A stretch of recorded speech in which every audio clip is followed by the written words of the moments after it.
cases on our agenda for June. As a part of my opening remarks, I'll note our typical procedure for review of each case item, but highlight some of the differences due to the virtual meeting. Planning commissioners have received the staff report for the case on today's agenda and have had time to review the case information prior to this meeting. So to save time, we will use the following procedures. For those cases with staff recommendation to approve or approve with conditions, I will ask the staff if anyone has notified staff that they would like to speak in opposition to the case or to the conditions. If there is no one, unless a PC member requests a staff presentation, we will proceed to a roll call vote. For staff recommendations to deny or for cases with registered speakers, we will start with a staff presentation. Following the staff presentation, if there are no questions from PC members, I will ask for the applicant to be recognized.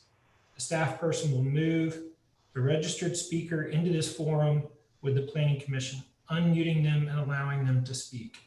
If for some reason your name is called and staff does not unmute you, please immediately indicate in the chat box that you are present and wish to speak. The applicant will have 7 minutes to present their request. Please note that there will be a time clock displayed on the screen that will keep track of your remaining time. If there's any opposition, you will have a total of 9 minutes. If there are multiple speakers for opposition, I may ask you to wrap up your remarks so that others may speak. The applicant will have 2 minutes to respond. Please direct your comments to the Planning Commission and not to the audience or the applicant. Once Planning Commission takes action, if you have any question, please put your question and contact information in the chat box, and a staff member will follow up with you in the next several days.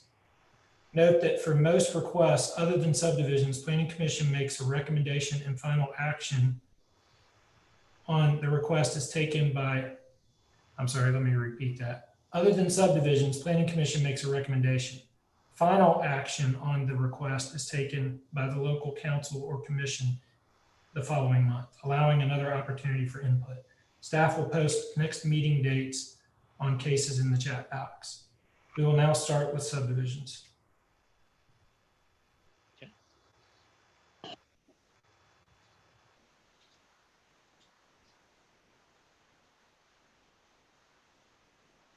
All right, first case under subdivisions is SD 2020-0026.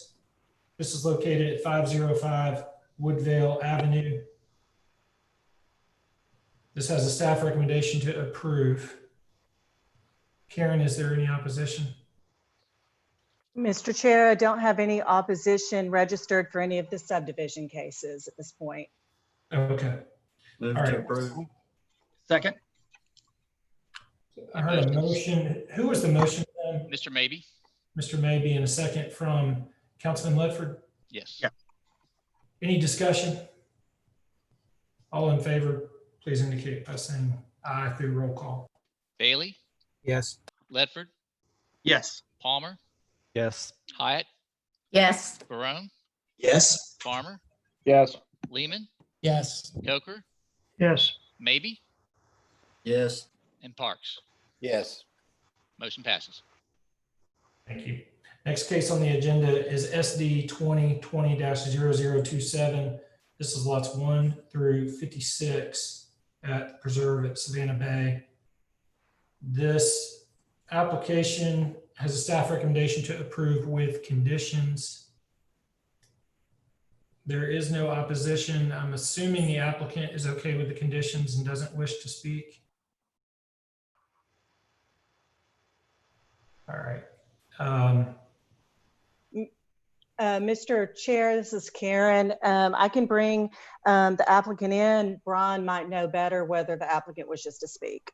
Yeah, Mr. Chairman, I have not heard that the applicant wishes to speak. I would assume they're okay with the conditions. Okay. Move to approve with conditions. Second. We have a motion to approve with conditions, and it has been properly seconded. Any discussion? All in favor, please indicate by saying aye with roll call. Bailey, Yes. Ledford, Yes. Palmer, Yes. Hyatt, yes, Barone, Yes. Farmer, Yes. Lehman, Yes. Coker, Yes. Maybe, Yes. Parks. Yes. Motion passes. All right, next case on the agenda is SD 2020-0028. This is the Villages at Ellsworth, lots 1 through 187, located at 7023 Hickson Pike. This has a staff recommendation to approve with conditions. Again, I'm assuming these are normal conditions that would come with a preliminary plat. I think Chris Anderson was on. Do we know if he wishes to speak in regards to this? I believe, believe Mr. Chairman, Jay Floyd wishes to speak on this, if he wishes to speak. Okay, is that opposition? He's the applicant. Mr. Floyd is the applicant. The chair, I saw a comment from Chris Anderson. I don't know if that's a, Okay, so we want to hear from Mr. Floyd. Mr. Chairman, the comment from Chris Anderson is the applicant accepts all conditions. Okay, Move to approve with conditions. we have a motion to approve with conditions, and it was seconded. Did I understand that there was a Mr. Floyd that wished to speak in regards to this? No, Mr. Floyd is signed up as the applicant, but Chris Anderson is also part of that group. Got it. Sorry for the confusion. Any discussion? I do, Mr. Chairman. All right, Mr. Bailey. I just want to point out there are some comments from staff. I assume what came from coordination with CDOT. I think given some experiences we had a couple of months ago with neighborhoods that only have one way in and out, I think there's some real vulnerabilities to that planning approach. And there is a provision in the subdivision regs that was not called a section 401.1.4. I guess I'm reiterating the condition. I really think we should look very closely at that in general for subdivisions. There are a couple of locations where there are rights of way that appear to have been planned for future connectivity adjacent to this development. So our department is going to be looking very closely at those as this comes in for permit review. That's all I wanted to say. Thank you. Thank you, Mr. Bailey. Any other discussion? All in favor, please indicate by saying aye. Bailey, Yes. Ledford, Yes. Palmer, Yes. Hyatt, yes, Barone, Yes. Farmer, Yes. Lehman, Yes. Coker, Yes. Maybe,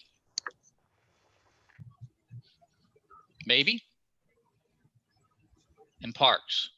Yes. Motion passes.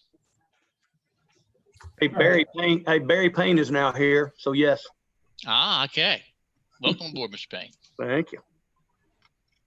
Next case on the agenda is mandatory referral 2020-0041. This is located at the 2400 block of Suck Creek Road, and this was deferred from the May meeting and is a mandatory referral for right-of-way abandonment. Mr. Chair, I don't know if the applicant is online. He wishes to defer another month. We're trying to figure out if this right-of-way is actually public right-of-way or easements that were actually dedicated to TVA, some back in 1944. He has actually reached out to a title attorney and has not heard back as of today. Okay. And was there any opposition? We There had is- opposition last month. And are they back this month? There is no one signed up to speak in opposition on this case. Okay. Move to defer 30 days. Second. We have a motion to defer for 30 days and it has been properly seconded. Any discussion? All in favor, please indicate by saying aye. Bailey,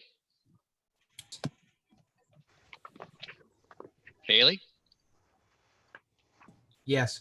Ledford, Yes. Palmer, Yes. Hyatt, yes, Barone, Yes. Farmer, Yes. Lehman, Yes. Coker, Yes. Maybe, Yes. Parks, Yes. Payne. Yes, Okay, motion passes. Thank you, Mr. Bridger. Next case on the agenda is 2020-0045. This was also deferred from May. This is located at 1515 East 14th Street. This is an application to rezone from R1 residential zone to RTZ residential townhouse zero lot line zone. This has a staff recommendation to approve with conditions. Karen, is there any opposition, or does the applicant wish to speak in regards to these conditions? We do have opposition, Mr. Chair, that would like to speak, and us, the applicant, Christina Williams, if you're on the call, if you could raise your hand. I'm not unable to identify you in the attendees list, and if you raise your virtual hand, I'll be able to promote you if you wish to speak. Karen, I have been trying to get in contact with the applicant and she got caught up on a job site, so she is not here, but I can read a message from her if you would like me to for her. However the chair would like to proceed. Who was just speaking? Joe Beeler on our staff. He's helping manage the chat. Okay, thank you. Yeah, we'll hear first the staff presentation, then I'd like to hear whatever it is that, whatever message she does have for us, and then we'll hear from opposition. Okay, I'll go through the presentation. This case 2020-45 was deferred from last month. This is a request to rezone from R1 residential to RTZ, residential townhouse zero lot line. The purpose is proposed single family dwellings. The total acreage of this site is 0.16 acres, proposing 2 units with a density of 12.5 dwelling units per acre. The location of this is in the Highland Park at 1515 East 14th Street. You can see Highland Park or Holly Street just to the right of the site. This is a view of the home that's currently under construction on the site. Another view from East 12th of the home that's being constructed. This view looking down South Holly Street, this is a view of the existing structure that's already on the site. So in essence, there's 2 homes that are on this one piece of property. This is a view of some of the single family homes that are adjacent to the site on South 12th Street. Another view of some existing single family homes adjacent to the site. Again, this is currently zoned R1. To the north, south, and east is R1. And then further west, you do have some RTZ, and then northeast, there's some RTZ. But this is primarily R1. We do have some zoning history nearby this property. You can see the little blue circle, that's the existing property in question today. But in 2019, we had a request to rezone from R1 to RTZ, where the red arrow points to. That case is withdrawn at City Council. Planning Commission recommended to approve the request. However, RPA staff recommended to deny based on proposed density, proposed lot size, and proposed orientation of the lots. In this case, the applicant was wishing to divide the lots in a different lot pattern. And then just, I guess, 4 parcels over from the site, another request to rezone in 2019 to RTZ. That was approved with conditions of single family detached dwellings only. Vehicular access and parking shall be from the rear alley and subdivision into no more than 2 residential lots. And then 2017 to the northeast, we had a request to rezone from R1 to RTZ. That was approved with similar conditions as I just read.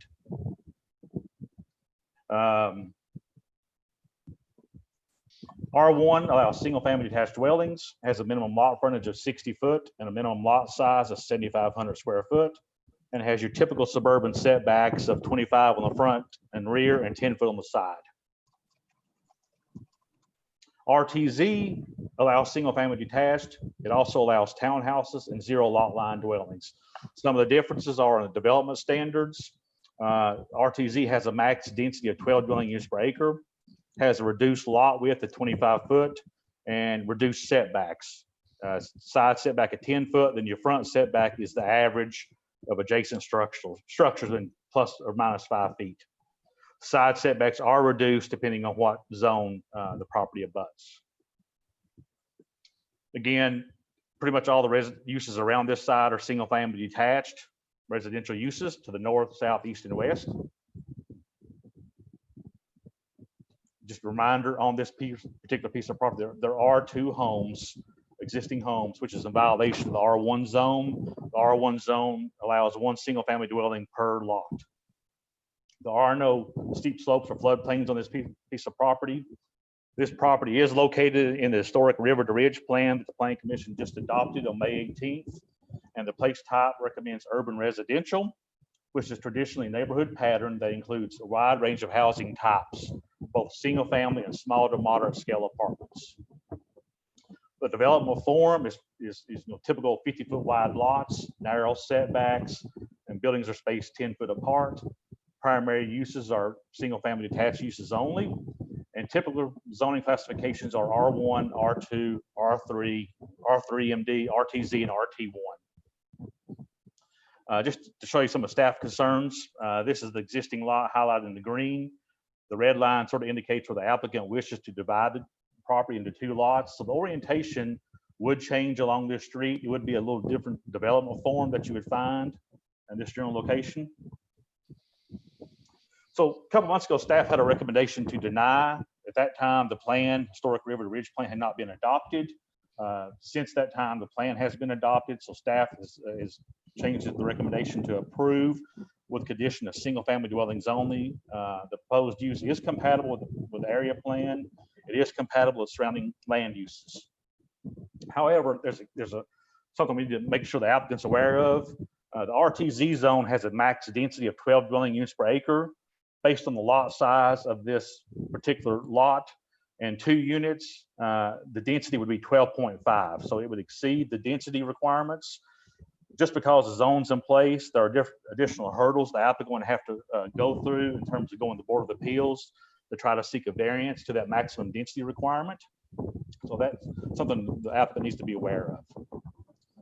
We also discussed other options. This is one of the reasons for the deferral last month. Are there other options available to the applicant?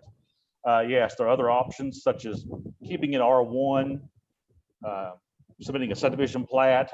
But when you do that, there's also going to be need for variances in terms of lot size and lot frontage and possibly setback variances.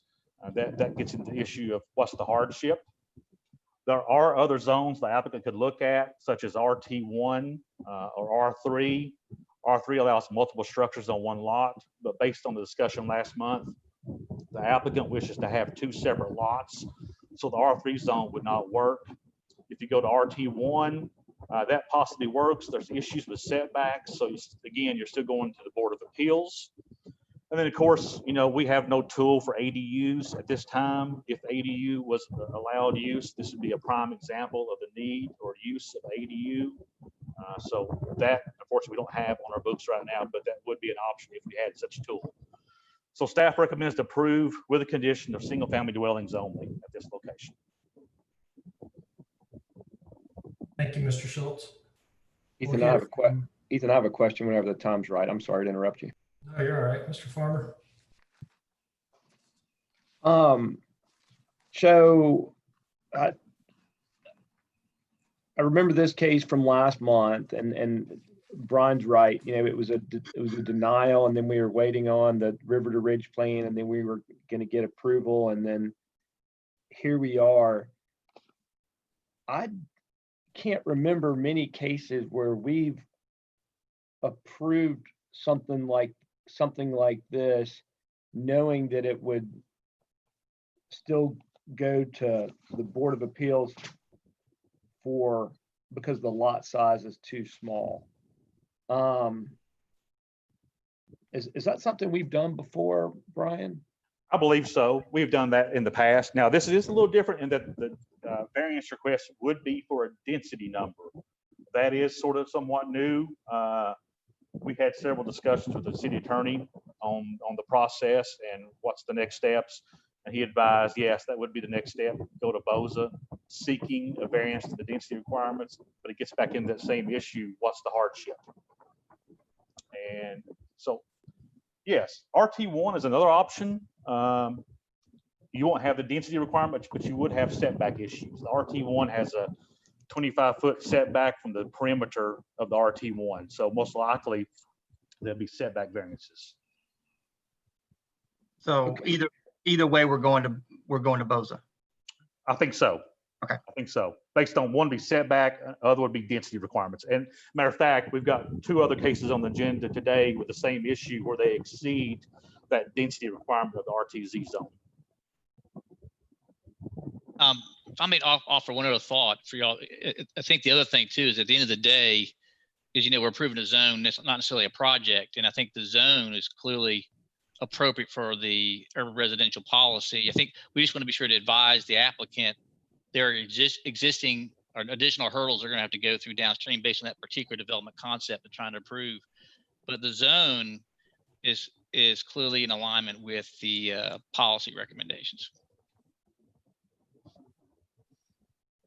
Hey, John, when Brian was showing us earlier some of the lots that had been subdivided, were they not similar in size and they had been subdivided and turned into RTZ lots, right?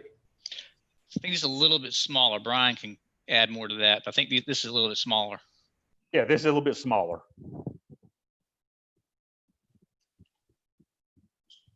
It's 53 feet, whereas the other one was 60. Right. So it's 7 feet difference. Right. Yeah. Any other discussion before we hear from, I guess we've got a letter from the applicant. Mr. Chairman, I've got a question, and I'd love to hear from the applicant.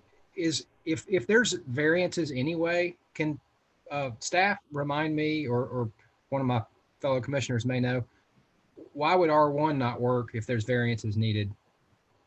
R1 has a 60-foot lot frontage and a 7,500 square foot lot size. You would need that's huge lot size variances. Those would come from the Planning Commission. You're right. R1 would still remain intact if it went that way. So R1, you're looking at lot frontage, lot size, and most likely setback variances. 3 versus 1 variance at Boza. Mr. Chairman, I have one more question for staff, if I may. Mr. Maybe. Brian, if this ultimately was done as RTZ and they were unable to get the variances from Boza, would the house that is currently being built there be in compliance with RTZ? They could only use one of those structures as an occupied structure. I.e. the White House I showed, most likely that would be the one in use. The little round house to the rear, you couldn't house that as a single family dwelling for anybody else to live in. So they wouldn't be worse off than they are right now then? No. Thank you. Mr. Chairman, one more comment or question for staff is, have y'all given any thought, now that the historic River to Ridge plan seems to in some cases support the idea of accessory dwelling units, have y'all given any thought to the best way for someone to accomplish that through our current zoning tools? Is this it, or are there better ways to do it? Well, just keep in mind, ADU, speaking of this applicant wishes to have the 2 structures on 2 separate lots for fee simple sales. ADU would not allow that to happen. The ADU becomes just an accessory dwelling unit to the primary structure. Right now, we have no tool that allows that use. LDO in the years past would allow someone to connect the 2 with a covered breezeway. I believe that has now gone away. Area 3 plan does promote ADUs, and we're going through a zoning code assessment starting up hopefully in July. And maybe that's one of the things that comes out of that assessment is to explore ADUs as a use. But as right now, we have no tool that permit ADU. Thank you. Any other discussion before we hear from the applicant? Or I guess have the letter read from the applicant? Was it, who had that letter, Karen? It's me, Joseph Beeler, Ethan. Can you go ahead and read that for us? Yeah, so it's just a couple of things that she wanted to reiterate about the case.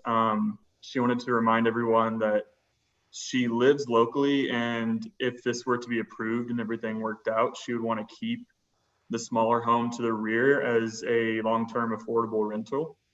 And there's been, the main house, the new structure was first approved and then retracted when they learned that there was another existing dwelling.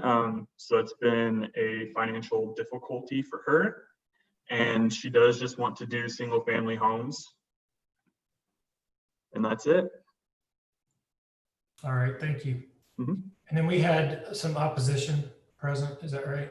Yes, Mr. Chair, we have Daniel Heckman, and I have a Dan H.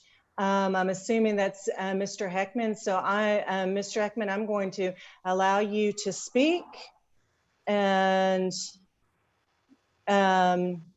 Heckman, are you able to speak now? Yes, thank you, Karen. Okay, we can hear you. Dan Heckman, president of the Highland Park Neighborhood Association. I spoke last time this came up.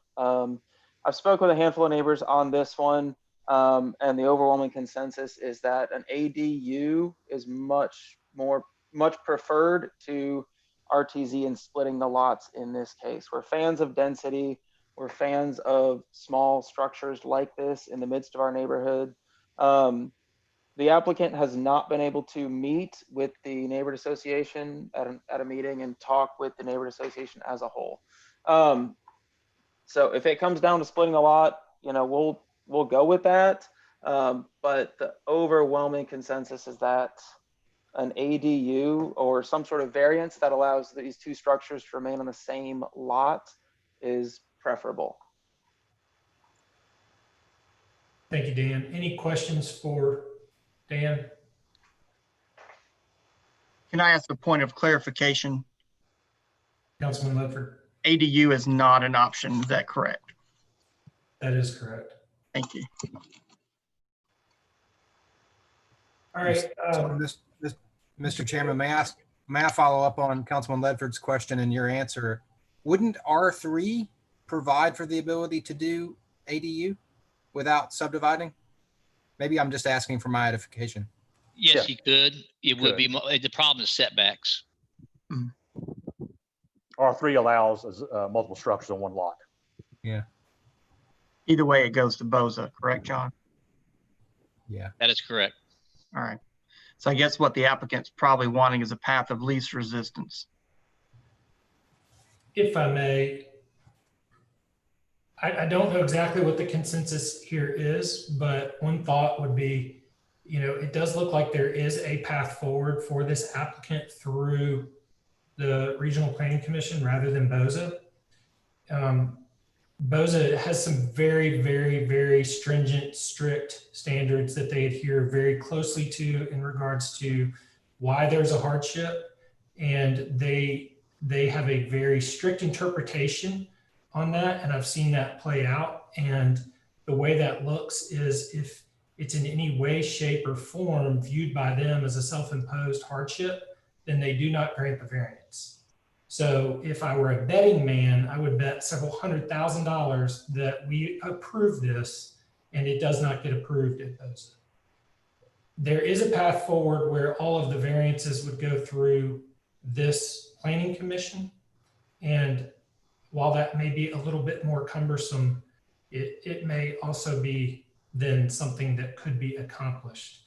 So I just say, it looks like we would need a motion to approve variances rather than R1. We don't have variance application in front of us, so I don't know that we can do anything with that today. But I think if we as a commission told the applicant that we were going to approve variances, if they came to us, then we could charge the applicant with getting these variances in place and then coming back through this commission. But I'd really like to hear everybody's feedback on that. And then if that isn't well received by Planning Commission, then we can just rule on the case at hand. I'll jump in. I agree with the chairman. I think that the chances of a reasonable outcome is probably more efficient to come through Planning Commission rather than BOZA. I agree with every comment he made, especially based in regards to the hardship portion. Mr. Chairman, just out of clarification, are you proposing or saying that we would be doing variances on the R1? Is that correct? That's right. Mr. Chairman, staff, I'll clarify real just- quick. That will have to be heard most likely at the August Planning Commission if that's the route the applicant chooses to go. At the August Planning Commission, is that right? That's correct. We already had missed the deadline for July. We have to send out notification letters, so it will most likely be August PC before it gets back in front of you guys for the R1 subdivision. We have the case is R1 to RTZ for us to rule on today. So we either need to rule in favor, rule against, or postpone it until the August meeting, correct? That's correct. Right. Well, I mean, her timeline, I think it's a her as our applicant.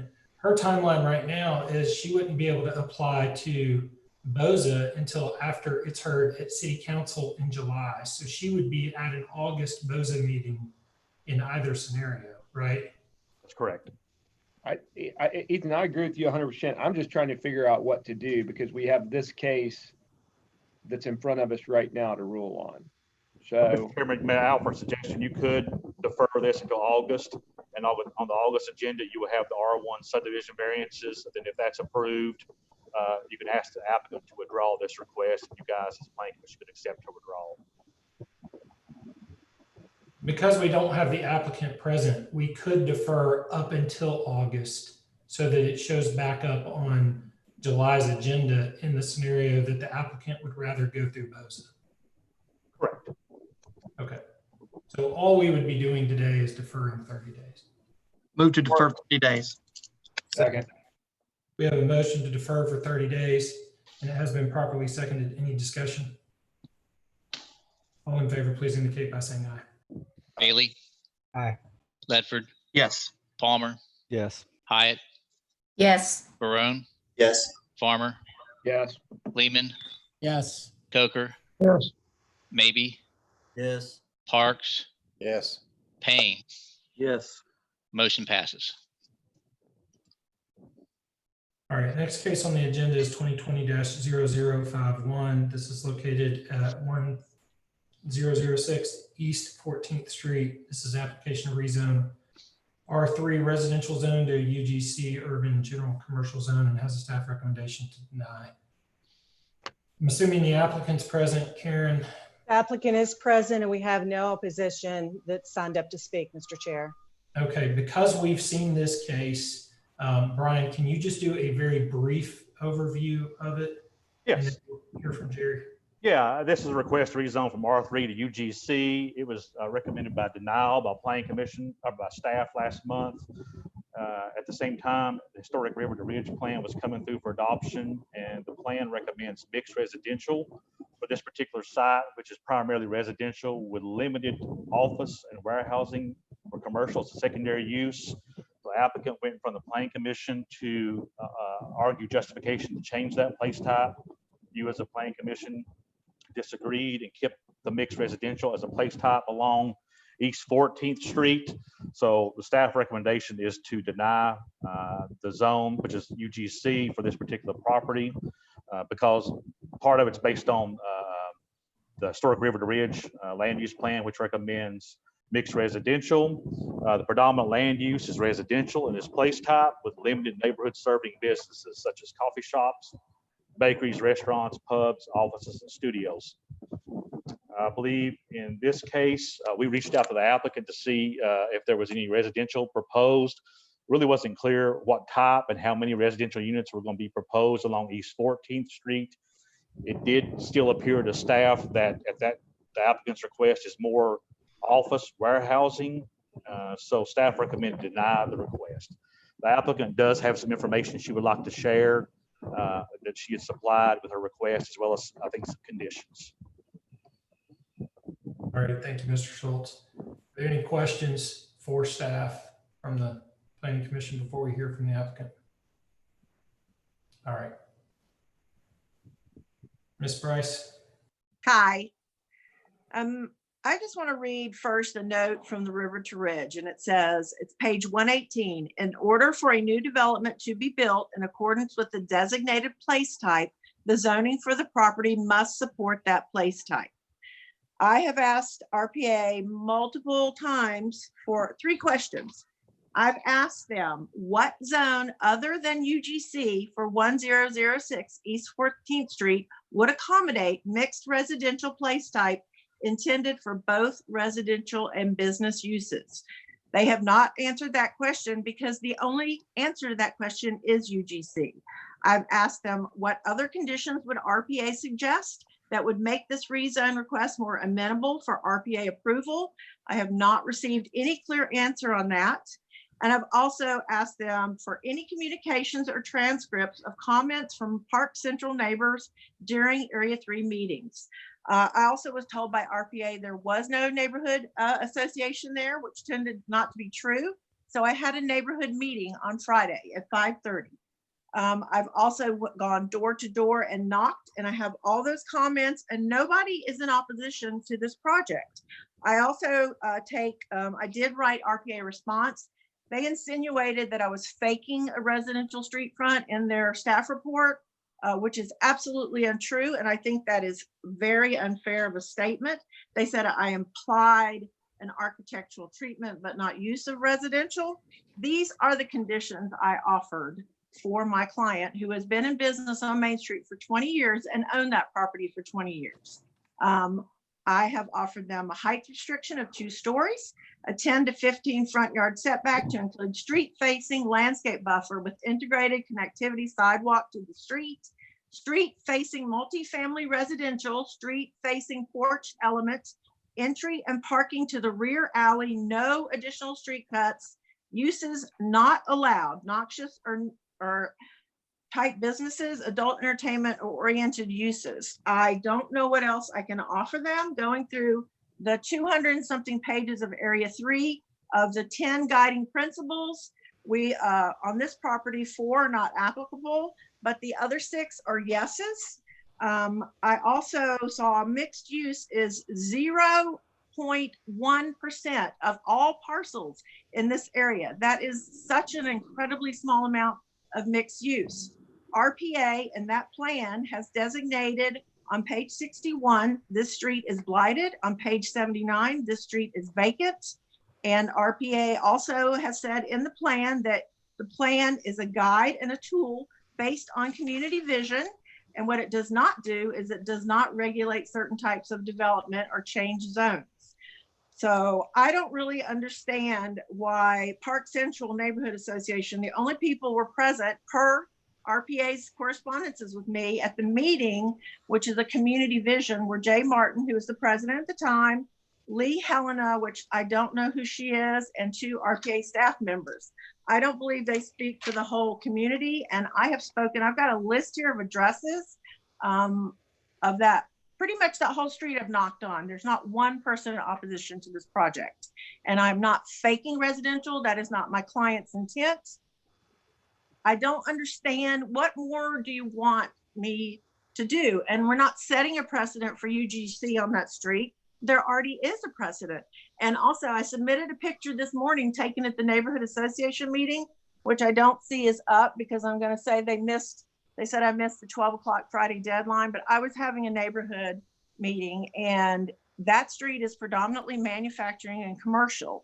And they're treating it kind of similar to when I went for rezoning for South Greenwood for Lucy Boiler. That street is 100% single family residential. This street is mostly large scale manufacturing and there is 0 opposition to this.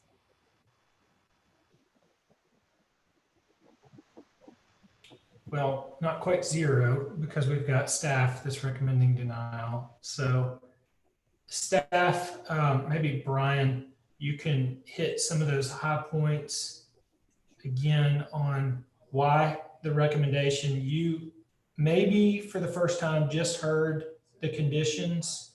Can you respond to those conditions? Have you seen those before? And what are your thoughts on those? Yes, staff did see those conditions. Again, we still think based on the area plan, and John can step in if he wants to, or just state something, but based on the Area 3 plan, which is recently adopted by Planning Commission, that plan recommends mixed residential. Based on the site plan that we have, we don't see any residential proposed. Now, again, that's the question, you know, based on our recommendation, the mixed residential place type is predominantly residential component with limited non-residential uses as a secondary component. The proposed use of this site is predominantly office warehouse with a residential along East 14th Street, not in keeping with the place type. Yes, on either side, there are single family dwellings. On one side to the east, it's a duplex. Let me go back to the, here's the site plan, and she is correct. I did receive a picture this morning. The only picture I saw was this manufacturing structure here. Looks like somebody standing in front of that building. I didn't see any other pictures. I got that about 10:30 this morning. But other uses around here are single family detached and mixed use to the west, commercial to the south. This building below the yellow square is the building that will be expanded back towards East 14th Street.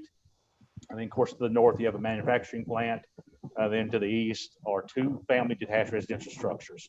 There are a lot of vacant lots on this street. And I think you all as Planning Commission discussed whether the mixed residential place type was the most appropriate place type on May 18th. And you as a Planning Commission determined that that was the most appropriate place type. And so staff is viewing that as our policy guide.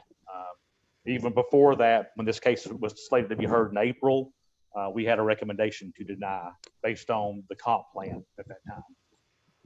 Does that pretty much sum it up, John? Anything else you want to? No, I think that's pretty much it. I think, again, the plan supports mixed use. The question is it more predominantly residential or commercial? And based on the information we received, and clearly the applicant has a right to disagree, but our review of what was submitted in the site plan indicates a predominantly commercial with, it's not clear what actually, when you say a residential front, to me, I don't know if that, how many units we asked for clarity on how many units or square footage, so we get a sense of how much of that site is actually going to be residential, and we were not able to get that, unfortunately. And this is the copy of the site plan. I know we're not reviewing site plans, but this is part of the site plan that was submitted. To the top is East 14th, and then of course to the bottom will be an alley, and then further south is East Main Street. And you can see it looks like primarily office warehousing structure. All right, thank you, Mr. Schultz. Any questions for the applicant or for staff? Yes, sir. I have my hand up. Councilman Ledford. Thank you, Chairman. Ms. Price, can you hear me okay?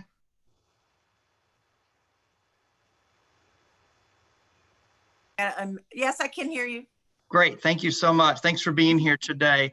So I have two questions. This area has been under a little bit of a watchful eye with some recent zoning changes. Have you talked to Councilman Byrd, and has he been aware of what you're trying to do here and in attendance of your meetings?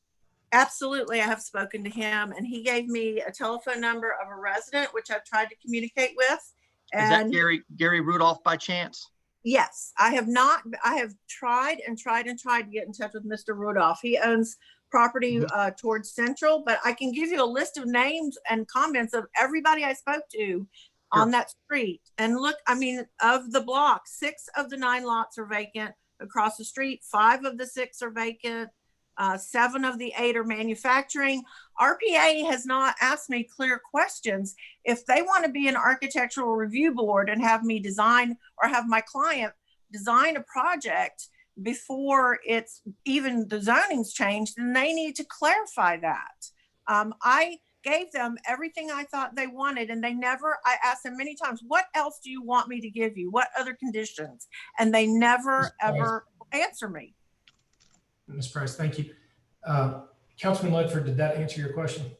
Yeah, I just want to expand on that just for a second. And the reason I brought that up is because I am familiar with some issues at hand along East 14th Street. That's why I brought that up. And I knew that it would be a point of contention with some rezoning. I would feel more comfortable personally to hear from Councilman Byrd and also Mr. Rudolph, who's lived there for a very long time and has articulated his concerns very well for the area. Now, I want Ms. Price to also understand that a denial whichever way it were to go, or approval, is a recommendation from this body going forward to the city council, and that conversation can still happen and conditions can still be applied at city council the following month. I just want to make sure that she's aware of that, and I'm sure that she is. But this area has definitely been a point of conversation, and that's why I wanted to chime in on that. Thank you. I would rather defer it and have more meetings. Okay. I mean, it doesn't sound, I don't know if planning commission, like if they have any suggestions of what else I could do. RPA just doesn't seem to be working with me on this. Gotcha. Mr. Chairman, I'm going to go ahead and move for a deferral for another 30 days and see if we can't get some sort of more resolution and in recommendations. So we have a motion to defer for 30 days. Did I hear a second? Yes. And it has been seconded. Any discussion? All right, I do have one thing. The applicant is suggesting that somehow staff has failed to communicate that. I can't quite figure out if staff has failed to communicate what yes looks like and yes just isn't possible, but us deferring another 30 days is fine.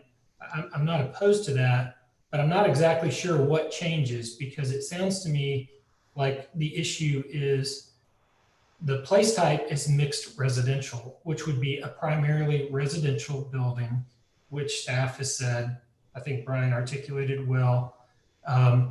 The applicant is not looking really at doing mixed residential as much as they want to build commercial. I don't see how that gets resolved in the next 30 days unless we have some sort of discussion about that right now, so we can figure out, is the applicant asking for a primarily commercial project, and staff is going to recommend denial no matter what for commercial on East 14th, or is this an issue of some sort of misunderstanding that's going to be worked out over the next 30 days? I don't understand what's going to happen in the next 30 days. Ethan, if I may, Jason. Mr. I'm gonna vote no on this motion to defer. This is the second time we've heard this. I don't know how many years I've been sitting on this planning commission, not near as many as some of you, but and I'm well known not to agree with staff regularly, but I also have a tremendous amount of respect for staff. And however many years I've been here, I've watched the staff go what I would call above and beyond with these applicants to try to work out solutions. I don't know how, and you can take this site plan and determine, thank you, and determine much of anything. I know Ms. Price. I like Ms. Price. I think, you know, but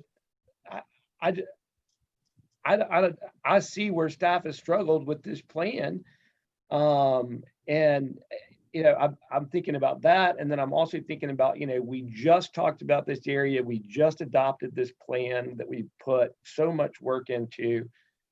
So respectfully, Councilman Ledford, I'm gonna vote no for deferral and hope we move on towards an action. Ethan, I withdraw my second to that motion to defer to Councilman. Chairman, I think Mr. Farmer made a really good point in connection to Area 3, so I will withdraw my motion. All right, Mr. Farmer, do you wish to make a motion? Yes, I would move to accept the staff recommendation on this. Second. Second.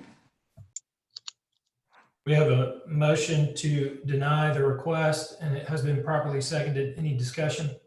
I'd just like to add, Mr. Chairman, that I completely agree with Mr. Farmer, and I do think this is a situation where what's being proposed just doesn't meet the plan. And after having done so much work on the plan, I think the way forward may actually be to develop a residential product that perhaps in a way solves the need for Ms. Bryce's client. And that maybe is a stretch, but I think that's very clear to me as what the plan is calling for.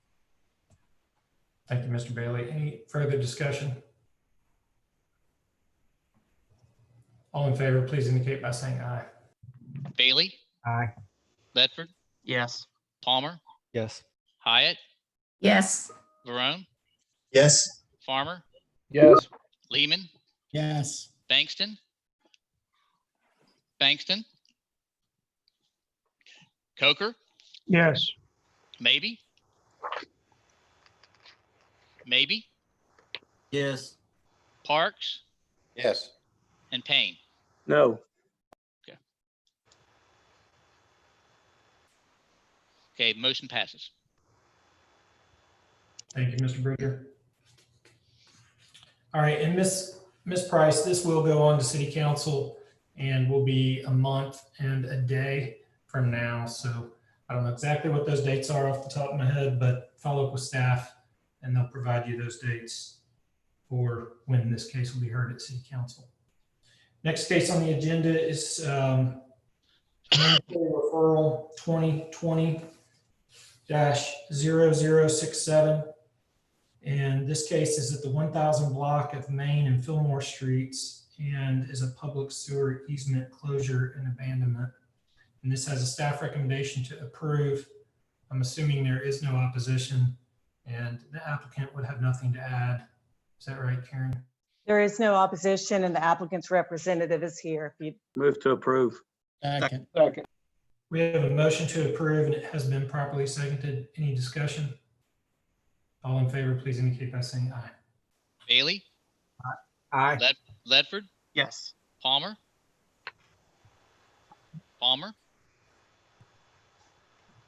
Hyatt, Yes. Varone, Yes. Farmer, Yes. Lehman, Yes. Bankston, Coker, Yes. maybe, Yes. Parks, Yes. Payne. Yes. Motion passes. Thank you, Mr. Bridger. Next Mr. case Chairman? is, who is that? Sorry. Yeah, I've had my hand up, but it's a little difficult. That case will be heard July 7th for the previous case at Planning and Zoning Committee meeting for City Council. Thank you. Mhm. Next case on the agenda is case 2020-0069. This is located at 7336 Harris Haven Drive. This is a special exception permit for short-term vacation rental and has a staff recommendation to approve. Is there any opposition present? There is no opposition registered to speak on the case. Mr. Chairman, this is Brian. Staff did receive an email this morning from opposition. If you want me, I don't think they signed up to speak. You want me to read their opposition real quick? Yes. Yeah, basically they were disappointed in the sign location. They didn't see the sign until this morning. It was placed down here at the bottom of Harris Haven in front of the property. They wish the sign to be placed at Harris Haven and Sawyer Cemetery. I looked at that this morning. The property owner does not own lots or property at the intersection. Therefore, he couldn't place the sign for visibility at Sawyer Cemetery and Harris Haven Drive. They also have concerns with additional traffic and speeding. There are no other short-term vacation rentals nearby. There's no vacation activities on this part of Sawyer Cemetery. So why would you need a vacation rental? And a commercial operation may result in other exceptions being requested, which would further erode desirability of the neighborhood along Sawyer Cemetery Road and property values going down. That was from Laura Newborn. Thank you, Mr. Schultz.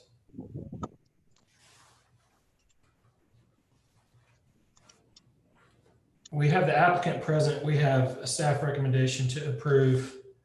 Do you want to hear the staff presentation and hear from the applicant? Or do y'all want to take action on this request?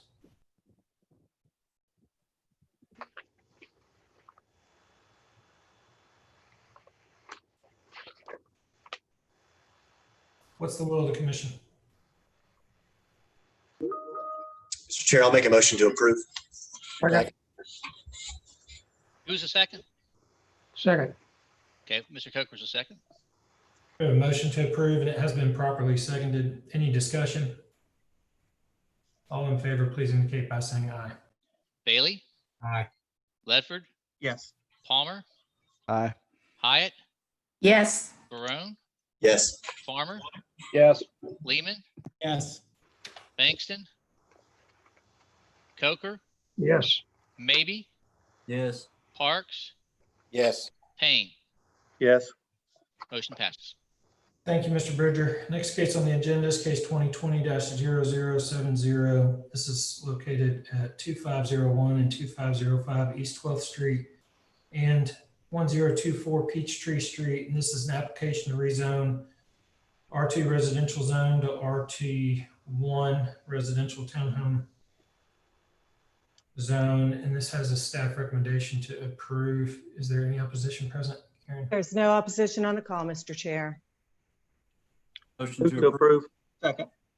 Mr. Payne with a motion to approve and Councilman Ledford second. Any discussion?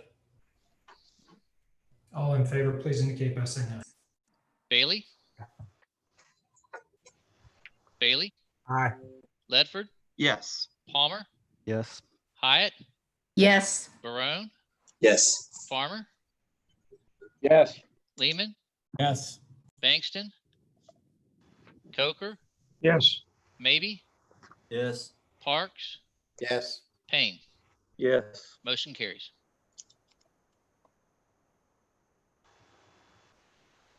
Next case on the agenda is case 2020-0071. This is located at 1701 Dodson Avenue. And this is an application to rezone from M3 warehouse and wholesale zone to C5 neighborhood commercial zone and has a staff recommendation to approve. Is there any opposition present? No one's requested to speak, Mr. Chair. What's the will of the commission? I have a quick question for staff, Chairman. Councilman Ledford. Thank you, Mr. Chairman. Brian, can you remind us of the restrictions on C5 in relation to alcohol sales? It's not permitted in that zone. Very good. Thank you, Chairman. Any other discussion? We have a motion and a second. All in favor, please indicate by saying aye. Bailey? Aye. Ledford? Yes. Palmer? Yes. Hyatt? Yes. Barone? Yes. Farmer? Yes. Lehman? Yes. Coker? yes, Maybe? Yes. Parks? Yes. Payne. Yes. Motion passes. And Thank you, Mr. Bridger. Next case on the agenda is 2020-0073. This is located at 3331 St. Elmo. This is an application to rezone M1 manufacturing zone to UGC urban general commercial zone and has a staff recommendation to approve. Is there any opposition present? No one's requested to speak, Mr. Chair. Move What's to the will of the commission? We have a motion from Councilman Ledford and a second from Mr. Payne, right? Sure. It looked like you were about to second it. I was about to, yes, absolutely. I figured you were. Any discussion? All in favor, please indicate by saying aye. Bailey? Aye. Ledford? Yes. Palmer? Palmer? Yes. Okay. Hyatt? Yes. Barone? Yes. Farmer? Yes. Lehman? Yes. Bankston? Coker? yes, Maybe? Yes. Parks? Yes. Payne. Yes. Motion passes. All right. Thank you, Mr. Bridger. Mr. Chairman, this is Brian, real quick. Next two cases actually go together. Right. 77 and 78, and I believe we have somebody in opposition or who would like to speak as well. Okay. So, Karen, do we have somebody in opposition? We do. We have Jody Dodson that would like to speak to both cases. And we have Mike Price and James Pratt representing the applicant. Okay. So what I'm going to do is I'm going to read off the first case, and then Mr. Schultz, if you can just run us through both cases together, and then we'll take action on them independently, but we'll hear from the applicant and opposition in regards to both cases at one time. So the first case is 7519 Middle Valley Road. This is a application to rezone from A1 agricultural district to R3 multifamily residential district. And the second case is 7521 Middle Valley Road. And this is to lift and amend conditions of resolution number 1102-27B.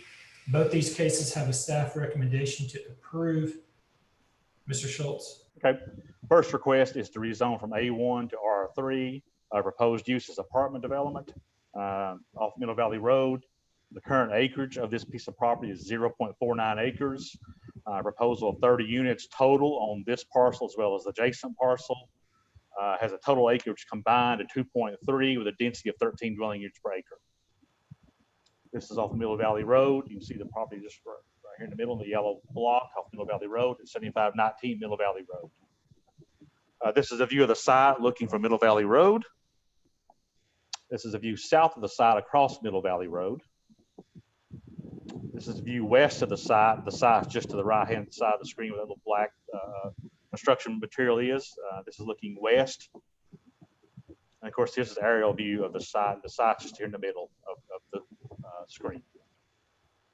This is currently zoned A1. To the north is R3 and C2. To the south is C2 and A1. And then to the east is C2 and R2 and A1. And then to the west, there's R1 residential. And southwest, there's R2 and C2. In 2002, the adjacent property, which is part of case 78, that was property was rezoned from C2, R2A, and A1 to R3 with 3 conditions. We'll talk about those conditions in a few seconds, but on this particular site, there has been no zoning history. This site is currently a single-family dwelling. To the north is a church and commercial uses. To the east is single-family detached, and to the south is office/commercial and vacant land, and then to the west is single-family detached dwellings. This property does have some floodplains on the property. The property is highlighted in the red circle. Just a little small portion of adjacent property is in the floodplain. There is no adopted land use plan for this particular piece of property or area. It's in the Hamilton County Comprehensive Plan 2016, which classifies this as intensity level 3. Level 3 is generally classified as areas moderately populated with development patterns that include a wide variety of residential uses and small to medium scale commercial industrial development. Staff recommends to approve case 77, which is the rezone from A1 to R3. The request is compatible with the recommended density of the comprehensive plan. This would be an extension of adjacent R3 residential zone or district. And while the request would be a new development form for the area, Middle Valley Road is an urban minor arterial and is capable of handling more dense residential development. So staff recommends to approve the rezoning. The second case associated with this is the adjacent property behind this property. Again, that was rezoned back in 2002 with 3 conditions. Here's the site plan that was submitted with our request in 2002. Those 3 conditions are: number 1, subject to the site plan as shown on the right. Number 2, landscaping with a 30-foot landscape yard along the property line abutting the R1 zone on lots 13 and 14 with evergreen trees spaced a maximum of 10 foot on center and 2 staggered rows of shrubbery spaced a maximum of 7 foot on center. That landscaping applies to the right where you can see that property zoned R1. It's actually lot 13 and 14 shown by the red leader lines. And finally, condition number 3, along the southern property line abutting lot 2, a 20-foot deep landscape yard planted with evergreen trees spaced a maximum of 8 foot on center. The applicant is requesting to lift condition number 1 and lift condition number 2 and modify condition number 2 to basically reference the new language being landscaping with a 10-foot type C landscape buffer along the property line adjoining R1 zones on lots 13 and 14. Staff recommends to approve lifting all 3 conditions, as this condition number 1 is being modified by the applicant. That's already covered under the Hamilton County landscape regulations. Landscape regulations require type C, which is 10 foot wide, so there's no need to carry that condition forward. So staff recommends to lift all 3 conditions. When these conditions were put in place on the property, there was no landscape regulations. That's why they are very specific on those conditions from 2002. So staff recommends to approve on both cases. Thank you, Mr. Schultz. Any questions for staff before we hear from the applicant?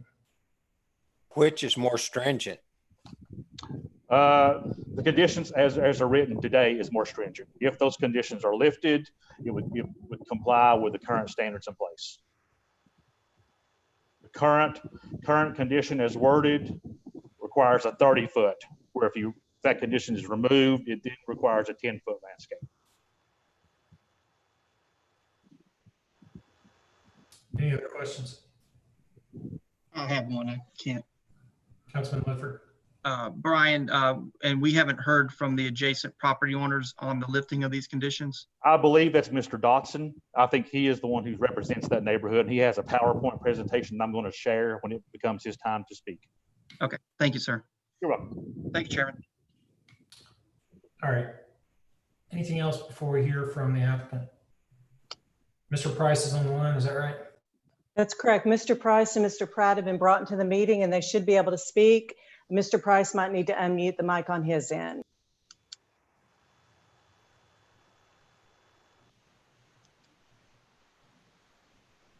Mr. Pratt and Mr. Price, are you able to speak? Can you hear me? Yes. Okay, thank you. Sorry, having a little bit of technical difficulties there. Mike Price, MAP Engineers, and the staff has pointed out the request is to rezone the center portion, basically the donut hole, if you will, of the development of the property to be in congruence with the remaining portion of the surrounding property. We did have a neighborhood meeting in which there were approximately 30 people in attendance. I felt that the meeting went well. The concerns that were raised dealt with drainage, dealt with the size of the units, the parking, and other items as it related to the development at hand. At the end of the day, I think coming out of that meeting, there are 3 conditions that we would self-impose, and they would read basically as following: that there should be a 35-foot rear setback along the western boundary that adjoins the R1 zone properties. Number 2, which dealt with some questions with regards to the screening. When the original zoning conditions were set forth, it was based upon a different plan, for one, but secondly, there was no landscape ordinance in effect, which staff has pointed out. So what has been proposed now is a 10-foot type C buffer, but in addition to that, we would propose that there shall be a 6-foot high wood fence installed along the western boundary of the site. Again, that's the R1 property, except in those areas as deemed by the engineer to negatively affect the drainage. In other words, the concern there is that we know that there is a detention pond behind this property. It drains into this site, and obviously a fence can act as a dam. So in those areas where drainage needs to pass through, there may need to be breaks in the fence, essentially. But by and large, the intent of the fence is essentially to provide some screening until the vegetative buffer is able to secure the necessary height and density that would provide screening that was discussed in our meeting. The last item would be that the compactor and or dumpster shall be located no closer than 80 feet to the westerly zone adjoining residentially zoned properties. And garbage pickup shall be limited to occur only between the hours of 8 a.m. to 7 p.m. Monday through Saturday. Based upon those conditions that we are asking to be self-imposed, hopefully that will address the concerns that were brought up in the neighborhood meeting. And with that, we would ask for approval. If there are any questions, I'll be happy to answer those. Are there any questions for Mr. Price before we hear from the opposition? All right. I've got one, Mr. Chair. Mr. Lee. While we have the applicant on, I know it's not contingent on a site plan, but the site plan does show only one connection to Middle Valley Road. Would you allow that as a 4th condition? part of Yes, the- sir. Yes, sir. That would be fine. I don't have any opposition to that at all. Matter of fact, I'd welcome that. Thank you. All right. Mrs. Rennick, can you? Yes, I'm bringing Jody Dotson in. Thank you. Mr. Dotson, you should be able to speak. Yes, can you hear me? Yes, thank you. All right, thank you. Thank you for the opportunity to speak today. Mr. Price, thank you for speaking today as well and telling us that. You can go to the next slide. My name is Jody Dotson. I'm a property owner here in the Windermere neighborhood. I'm lot 13 on the site plan. And we're a small neighborhood, a close, tight-knit neighborhood that we, as close as being able to approve 100% covenants. If you know anything about HOAs, that's kind of a big deal. But I live in this property with my family. Been here about 7 years, 11 and 7-year-old boys. If you go to the next slide. So this position that we have, 77 makes total sense, no objections. I'm representing the Windermere neighborhood here. And in that meeting that Mr. Price talked about, we came with a couple of major concerns, but I want to say to them right now, thank you for that time that you give us. That was very helpful in explaining it in ways that we could understand, as a matter of fact. But based on that meeting, case number 78, we just have some conditions we'd like to discuss today. One being you're adding more people to this area. So we're, privacy and security tends to be a kind of a thing that we are concerned about. We actually just recently, this morning at 3 a.m., had a break-in in the neighborhood. And so that and my family, we play in the backyard constantly. So this tends to be kind of a privacy and security concern for us. But if you know the area, it's also a low area for stormwater. Next slide. We've already seen these, but this is on the left is a comparison to the current approved, and on the right is the proposed site plan. Next slide. On the left is the 30-foot with multiple rows of screening, natural screening. On the right is the 10-foot row. Next slide. On the left is the current approved for 18 units, and on the right is the 30. Next slide. Orientation is important because on the current approved, you've got 2 units that butt up against the property line, and on the right, you see that there's 19 going to be proposed. So next slide. So during this meeting, Mr. Price is right. We talked through all of this, and these are some of the things we talked about: single line of trees, mixed species, no leland cypresses, because Mr. Price is well aware that they don't really work in this area. They're disease prone. And so he talked about green giants. I'm sure that those kinds of trees, he'll have a good evergreen mix of trees that will create a good buffer. The 10-foot buffer, like you said earlier, is part of the landscape ordinance anyway. That's okay. What we'd like to see is a tree caliper 3-inch minimum of 10-foot height starting off. And I know Mr. Price was talking about the 6-foot privacy fence. In the meeting, we asked Mr. Pratt if he would be willing to add a privacy fence, and he was willing to work with us, and we really appreciate that. But we'd like to see at least an 8-foot privacy fence, given the minimums of the heights of the trees and everything. We'd like to see it start off with an immediate buffer of 8 feet. And if possible, we'd like to see a solid, durable fence with low maintenance. Given the wear and tear on wood, we'd like to see a PVC or vinyl. And if gaps have to be made either at the bottom or, given that, and I'll talk about it in just a second, but the 1/2-inch gaps, that's fine too. Building setback, he talked about the 35 feet. I think we would be okay with that. We wrote in 40 to 45 feet. Given the limit in size in this property, 40 to 45 feet may not be possible, but we'd like to see 35 to 40 feet, I guess. No balconies or decks on the second floor is something that we ask about in this.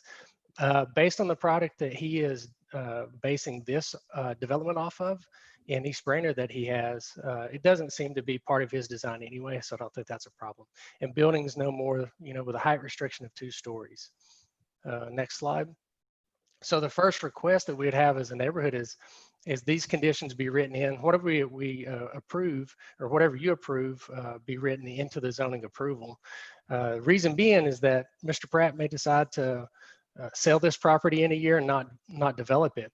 And it may go into another developer's hands that's not quite willing to work with us like he is. Next. Okay, excuse me. And then I want to talk about some stormwater concerns. Next slide. So here you're looking north, basically standing on the property line, looking north, lot 13 and 14 on the left, Mr. Pratt's, property on the right.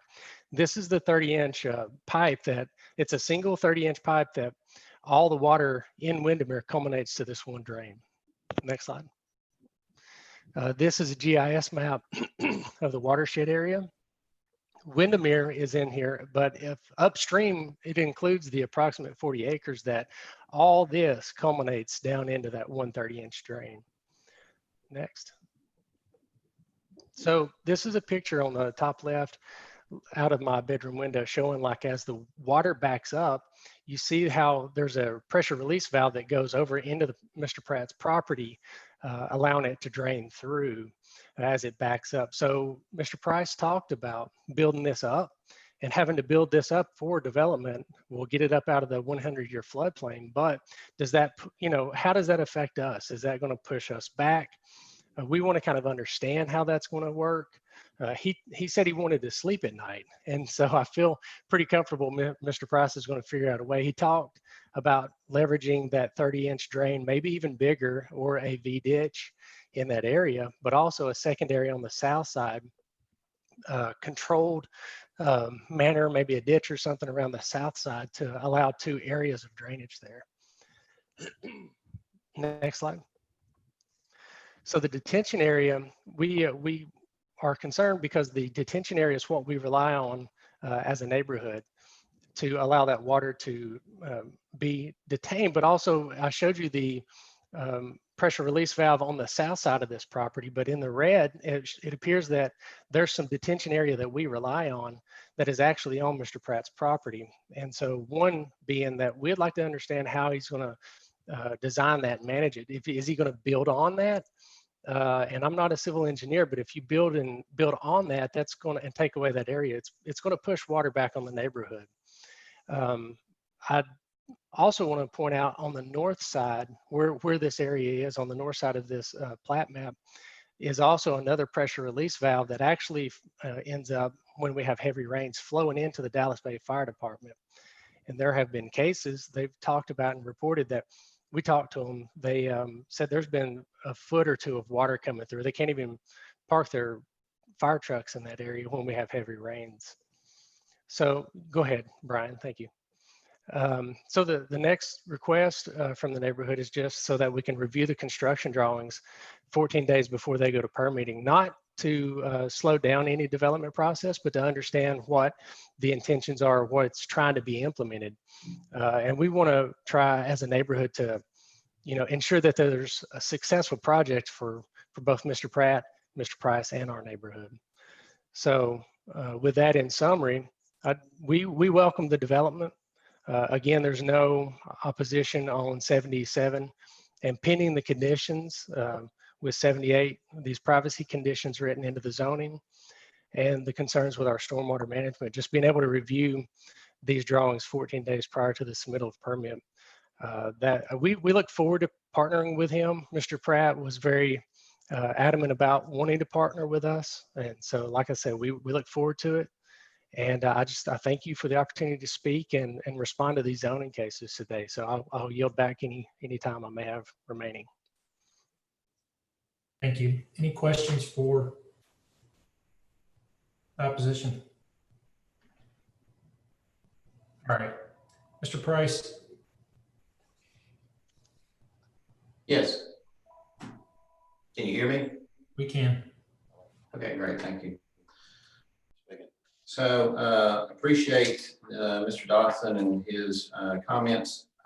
Most of those items are agreeable. Let me sort of run down the list in terms of what I read. So The proposed 3-inch minimum and 10-foot tall landscaping, I don't suggest or believe that we can agree to that. And it's not due to any other reason except that the larger the caliper of the tree, the less likelihood of its survivability.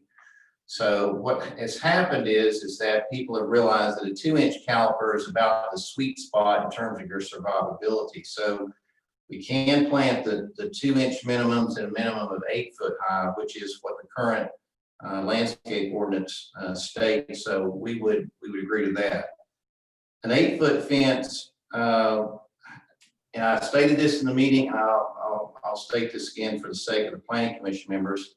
Putting a wood fence adjacent to evergreen trees cuts off the air circulation and the sunlight from one side. So I can't see that adding 2 more feet is going to give the trees planted there any more ability to survive. So we would just ask to stick with the current 6-foot high fence. We do agree to the 35-foot rear setbacks. We do agree to no balconies on the 2nd floor. We do agree that buildings would be limited to 2 stories maximum. The last thing I would point out is it relates, if the detention pond is on our property, that creates an issue. I don't know the answer to that right now. But certainly we don't have any problem with people reviewing our drawings prior to them being submitted to permitting or at the time we actually submit for permitting, given that typically the review time is about a month. And with that, I'll take any questions. I have one, Chairman. Councilman Ledford. Thank you. Mr. Price, would you be amenable to a PVC or vinyl fence request? I know we talk about this a lot at council, but the best day a wooden fence goes up is its best looking day.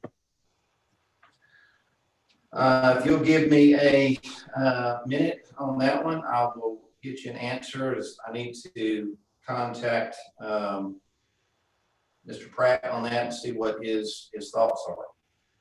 And then the second question would be, and I apologize, should have asked Mr. Dodson this, but the garbage pickup you have at Saturday morning at 8 o'clock. Is that flexible? Can we move that up? I'm sure the residents would appreciate that. Yeah, I just set those from 8 a.m. to 7 p.m. But if the hours need to move, say, to 9 a.m. to 7 p.m., I don't see we would have any issues with that whatsoever. Okay, thank you. You can get me an answer. And then PVC. I do understand your. I did get an answer. They're okay with going with the vinyl on that. Okay, very good. That's all I have, Chairman. Thank you. I'll be making a motion to amend those conditions. Thank you, Councilman Ledford. Any other questions for the applicant? What'd you do? Mr. Chair, I'll note that Mr. Pratt has his virtual hand up. He should be able to speak. I just want to make sure that there's nothing wrong on our end if he is trying to speak. Mr. Pratt? I was just trying to verify that we would be okay with the vinyl. And I did want to make sure that we're all on the same page about 2 stories. I think Mr. Dodson said something about 25 feet height, and I'm not sure 25, most 2 stories are limited, I think, to 35 feet. So I wouldn't want to agree to 25 feet, but I would agree to only 2 stories. And quite frankly, Mike, I have no problems with 8 foot fence.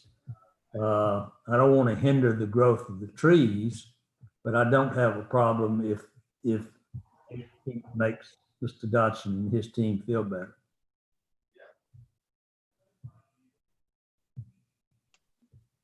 All right. How have we kept track of all of these conditions? Who has them? I tried to write them best I could. I'll try to go through them. Number one, all 3 of those conditions will be removed and replaced with these new conditions. 35-foot setback along the western property line where it abuts lot 13 and 14 or the R1 zone property. Dumpster no closer than 80 foot to the west along the western property line, which is the R1 zone, lots 13 and 14.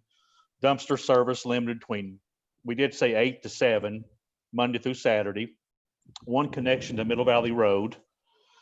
8 foot tall fence privacy fence, which will be vinyl, no balconies, then 2-story maximum. And I'm not sure this is a condition or not, but before submitting plans for review, those plans are reviewed by the Windermere Homeowner Association. I'd ask that that just be a good faith between them and that not be a condition, because they'll submit it to staff, and if staff doesn't call the opposition, then all of a sudden we'll be in the middle of that. So I'd rather that not be a condition. I agree with Mr. I Lehman. agree. Yep. Brian, can you add in there, change the 8 a.m. to 9 a.m.? Okay, 9 a.m. to 7 p.m. And you do have 8-foot PVC or vinyl fence now? I just had vinyl. Is it PVC as well? You know, I'm not a fence expert. Can someone chime in on that? Vinyl? I think it could be PVC or vinyl. Okay. I'll change that to 8-foot high PVC or vinyl fence along the western property line. Yes.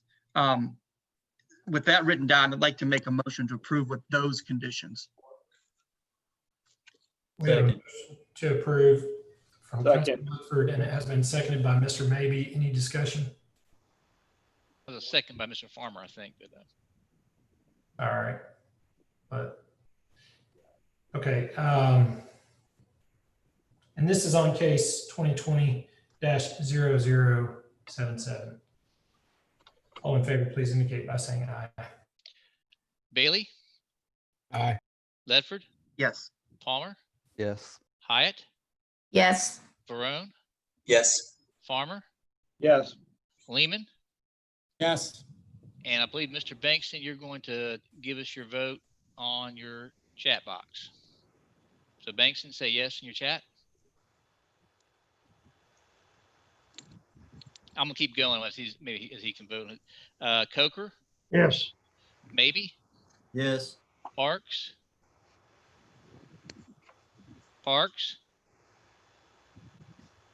Payne. Yes. Okay, motion carries. Mr. Chairman, make sure I was clear. I was writing something down. This 77 is approved with no conditions. Is that correct?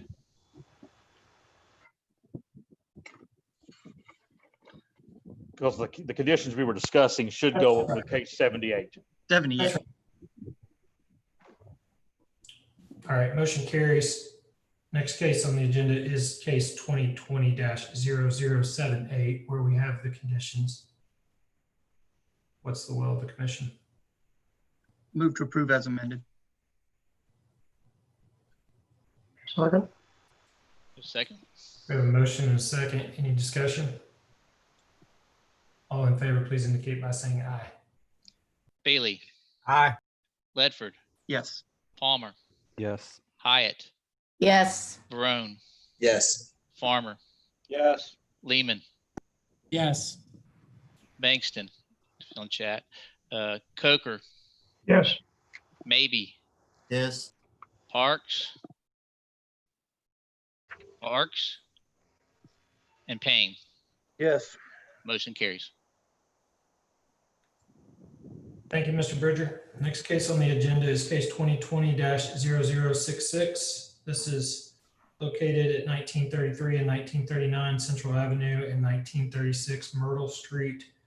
This is an application to rezone M1 manufacturing zone to UGC urban general commercial zone and has a staff recommendation to approve conditions. Is there any opposition present? Mr. Chair, there is no opposition present, and there's a chat from the applicant that says, this is Dee Dee here for the next case, SCI Ventures. FYI, we totally accept the conditions and staff request. Many thanks. Move to approve with staff recommendation. Second. We have a motion to approve with the staff recommendation, and it has been properly seconded. Any discussion? All in favor, please indicate by saying aye. Bailey, Aye. Ledford, Palmer, Yes. Hyatt, yes, Varone, Yes. Farmer, Yes. Lehman, Yes. Coker, Yes. maybe, Yes. Parks, Payne. Yes. Motion carries. Thank you, Mr. Bridger. Next case on the agenda is case 2020-0068. This is located at 1111 South Hickory Street. This is an application to rezone R1 residential zone to RTZ residential townhouse zero lot line zone, and has a staff recommendation to approve with condition. Is there any opposition present, or does the applicant have any questions about the conditions? There is one person on the call that would like to speak, and the applicant is also on the call. All right, Mr. Schultz. Yes, this is very similar to our first case that we talked about today on the density requirements in RTZ. This is a request to rezone from R1 to RTZ to propose to subdivide this existing lot into 2 lots for 2 single-family dwellings. The approximate acreage of this site is 0.16. The proposed number of units would be 2, with a density of 12.5 dwelling units per acre. This again is in Highland Park. There's South Hickory Street in the middle of the screen and 12th Street. This property is right at the corner of that intersection. Here's a view of the existing structure that's on the site at the corner of Hickory Street and East 12th Street. This is a view, the site's on the left-hand side. This is a view looking along Hickory Street towards Macaulay Avenue. This is a view west of the site. This is a view south of the site, some of the single-family dwellings. Again, this property is currently zoned R1. To the south and east is R1 zone property. To the north is R1, and then you have UGC that has conditions on that property. Property to the west is R4, and then further west is UGC, and that UGC has conditions as well. And this was in the Tennessee Temple institutional PUD that was abandoned back in 2008. This property to the west, which is zoned R4, had a condition of a daycare use only. In 2019, there was a request to rezone the R4 to UGC with conditions. That was approved with conditions. And then about a month after that, the R4 right next door application came in to remove the condition of a daycare use from the R4 zone property. R1, just a reminder, has single-family detached dwellings as a use. Lot size is 7,500 square foot with a lot frontage of 60 foot, and has your typical suburban setbacks of 25 on the front and rear and 10 foot on the side. RTZ zone is single-family detached as well as townhouses and 0 lot line dwellings. It does have a minimum, not really a minimum lot size, but a maximum dwelling units of 12 dwelling units per acre. It does reduce your lot frontage from 60 foot to 25 foot, and you have reduced setbacks depending on adjacent zones and lot of record. To the north is single-family detached and multifamily dwellings. To the east is single-family detached, and to the south is single-family detached. To the west, where we talked about that UGC zoning, that is proposed to be for townhomes. They're under construction. There are no steep slopes or floodplains on this property. This is another property that's located in a historic River to Ridge area plan that was just recently adopted by Planning Commission. The place type for this particular piece of property is urban residential with a single family overlay. The urban residential allows for a traditional neighborhood development pattern, including a wide range of housing types, including single family and moderate scale apartments. This has the overlay, which is the single family overlay.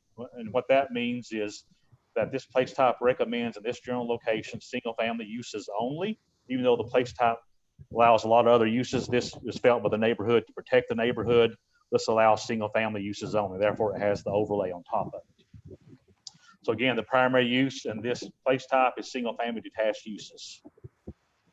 Staff recommends to approve. The proposed use is compatible with historic River to Ridge area plan. It is compatible with surrounding land uses.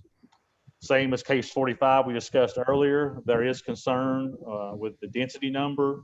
The density is 12.5 dwelling units per acre. The maximum permitted in RTZ is 12. So the applicant would need to seek a variance request if the zoning is approved.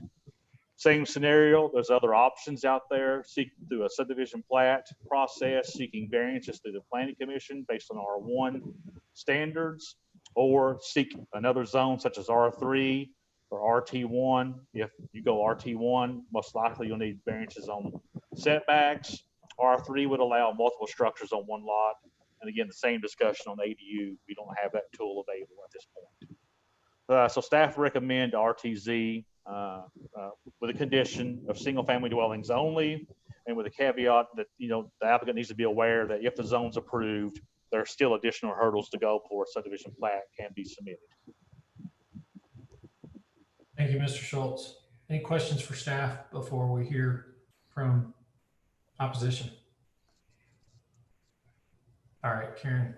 Mr. Cherish, I'll go ahead and unmute the applicant prior to the No, thank you. opposition. Please. And Mr. Minkara, you should be able to speak. You might Yeah. be done. Okay, I'm here. we can hear you. Thank you. I spoke with a couple of the neighbors. I spoke with Dan Heckman, the neighborhood association president. Nobody indicated any opposition to it, so I'm a little surprised that there's somebody there who wants to speak in opposition to this. And we are definitely doing single family. Being a corner lot, it does give a nice size side yard. It's not a backyard, and a side yard will allow for an additional single family in the neighborhood. And we are aware that we will need to come back for a variance on the front setback. Unless you guys have any question, I really don't have much to say. It's very simple. All right, and just clarify that variance, is that on the front setback? Yes, because the lot is not deep enough, so we do need a variance on the front. Now with the zoning in the back and on the left side have changed, so I don't know within what you guys approved, what's the setback, but we have an alley on the left, so we got the 10 feet that we need. And we're gonna put a driveway on the right side of the proposed single family, and next to it will be a driveway for the existing house that we are in the middle of rehabbing. So we're gonna have enough setback on the right, on the left. We'd like to get a variance down the road for the back and the front, so we can put a good size 2-story single family house right next to it on 12th Street. All right, thank you. And then I think what Mr. Schultz was saying, that you would also need a variance for the number of dwelling units per acre. Is that right, Mr. Schultz? That's correct, Mr. Chairman. Okay. All right, and the opposition, Karen? Yes, Mr. Chair, we have Daniel Heckman. Mr. Heckman, you should be able to speak. Yeah, thank you.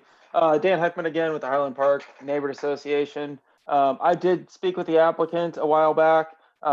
He has not made it to a neighborhood meeting to talk with neighbors, but I have spoken with 2 neighbors on this block that have concerns about the project.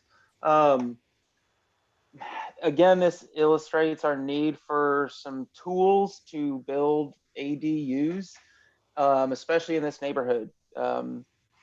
I can see a lot of lots where people want to do this type of thing, and that's going to keep coming up. For this particular case, I think it would be wise to defer a decision on this until we've had a chance for the neighborhood association to meet with the applicant and discuss his particular project. I also have concerns about how this might interact with the neighboring development that's under construction, whether that's parking requirements, stormwater. Not really sure what that's going to look like, and I'm not. I think that the two applicants have spoken, the neighboring developer and this applicant, but I'm not sure what was worked out in that, and I want to make sure that all those concerns are addressed as well.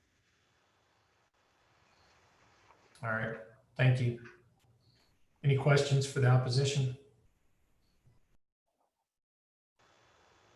All right. Well, the applicant's got a few minutes to respond to that. Do you wish to speak?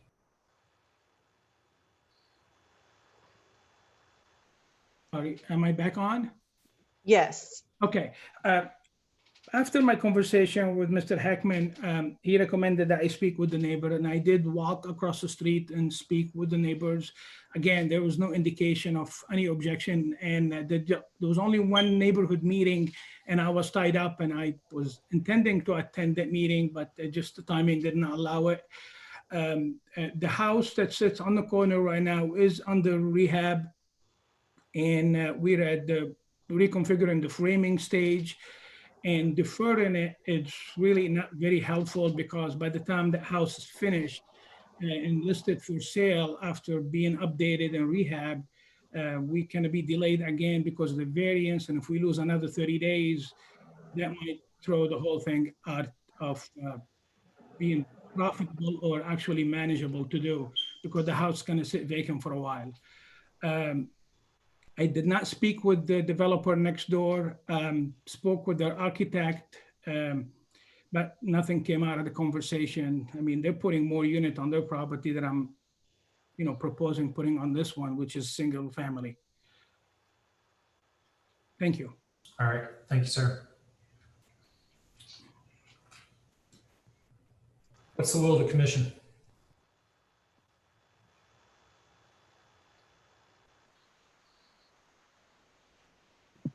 Move to approve the staff recommendation.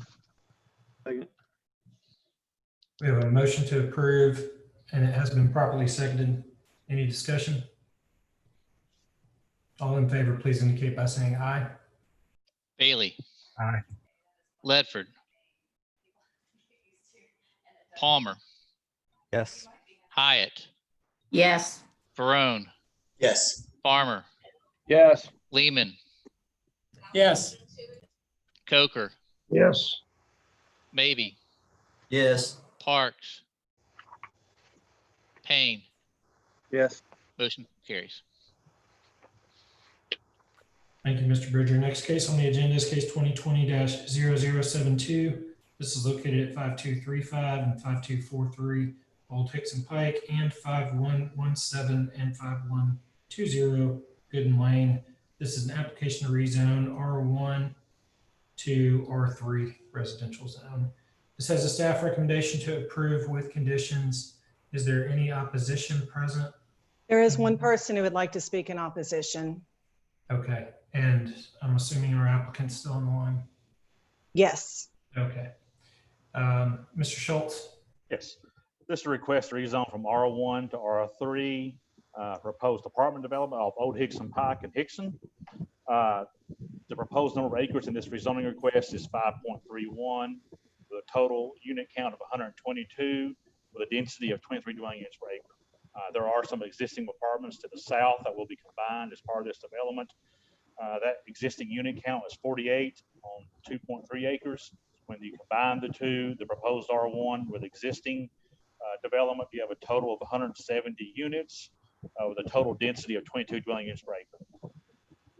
Again, this is off Old Hickson Pike at 5235 and 5243 Old Hickson Pike, and 5117 and 5120 Gooden Lane. I believe Gooden Lane is a private drive. This is a view of the site from Old Hickson Pike. Another view of the site from Old Hickson Pike looking south. This is a view south. You can see the existing apartments on the right-hand side that are part of this proposed development. And then further south, there are some other existing apartments nearby. This is a view of the site looking east in Old Hickson Pike. The right of the screen is going towards Hickson Pike. This is a view looking north along Gooden Lane, some of the existing single-family dwellings that would be adjacent to this proposed development. And this is a view looking west of the site, Hickory Woods Lane, which is multifamily developments along Hickory Woods Lane. This is currently zoned R1. To the north is R1, and if you go further north, you have C2 and O1. To the east is R2, C5, R4, and C2 and R2. South of the site is R3. If you go further south, you have R2 and R4.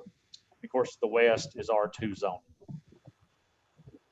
On this particular piece of property, there is no zoning history, but just to the south, there has been some zoning cases. These three existing apartment buildings that are part of this overall development proposal were rezoned in 1979 from R1 to R3. Then further south of that site in 2016, this property was rezoned from R1 to R3 with no conditions. The density of that project was 17.9 dwelling units per acre. R1, allows single family dwellings. R3 increases the number of uses from single family to two family and to multifamily, as well as churches and daycare homes, and many other uses. But the primary difference is multiple family dwellings are permitted. This is currently a vacant piece of property. To the north, immediately to the north of the site, are single-family detached. If you go further north, it's a church and ball fields, the Vanderbilt Park. To the west is multifamily, south is multifamily residential, and to the east is single-family detached and commercial uses. Just to the west of this site, a small portion of this site is located in the floodplains, which I've highlighted in the red circle. So there are floodplains on it. There is some little steep hilly development along Old Hickson Pike. This is in the Hickson North River Community Plan, which was adopted in 2005. The plan recommends medium density residential. It says apartments are permitted if the density is compatible. So staff recommends to approve with conditions. The request is compatible with adjacent land uses to the south. The request is compatible with adjacent development forum. Staff does have a concern with the proposed density and that the density exceeds the recommendations in the North River Plan, which is about 5 to 12 dwelling units per acre. Proposal is 23 dwelling units per acre. The R3 density permitted by right is 18 dwelling units per acre. So just to throw those numbers out there so we're on the same page. So again, staff recommends to approve with conditions, with 3 conditions.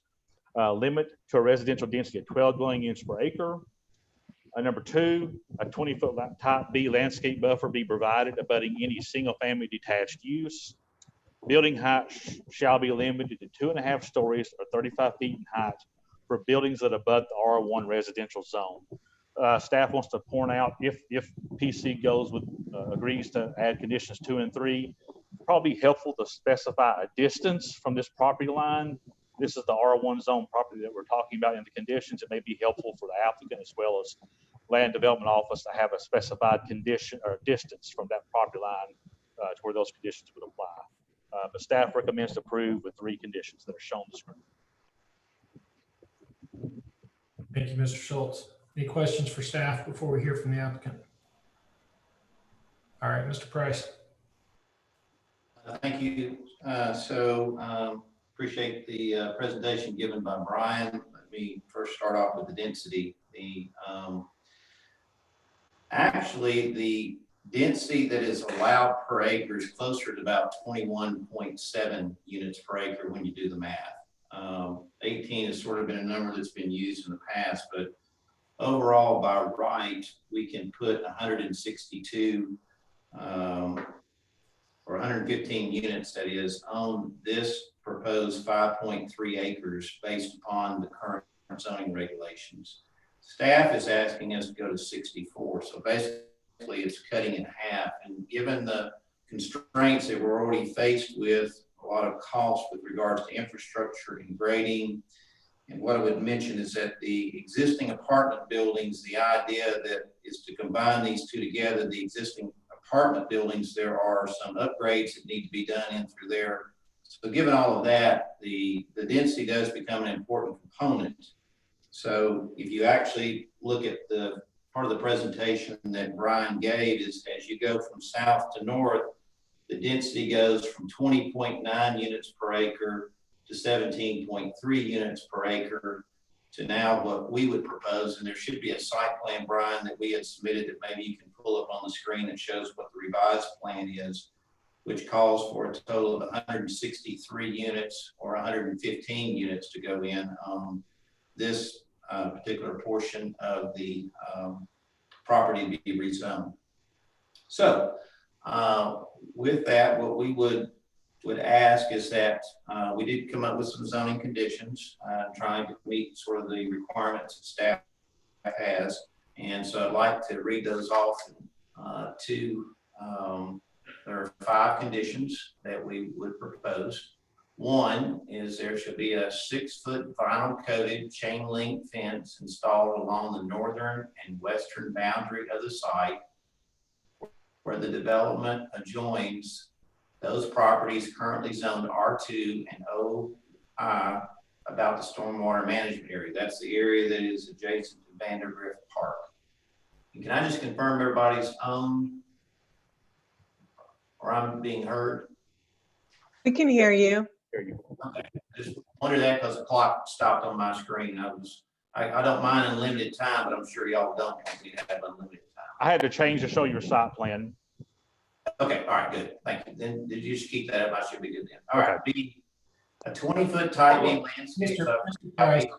on the northern boundary, the development from Old Hickson, where the boundary line turns and runs in a more westerly direction. Said distance being approximately 370 feet in distance. So that's from Old Hickson Pike along those properties that basically back up to Gooden Lane where there's a turn. And the reason to put a type B buffer there is that building 1, which is the one there by that stormwater management pond, that's our closest building to any R1 property to the north. So we felt it would be important to put a 20-foot buffer in through there. Now, as it goes along the rest of the property, what will be taking place is we will be grading the property, and especially as it relates to those buildings that are backing up to the existing building where the pool area is, those areas will be graded down in elevation. And so that creates its own screen by the fact that it will not be set at the same elevation as the properties on the north side of the development. So we think that the type B buffer is important, backing up to the rear of those residents on Gooden Lane, as starting there from Old Hickson Pike.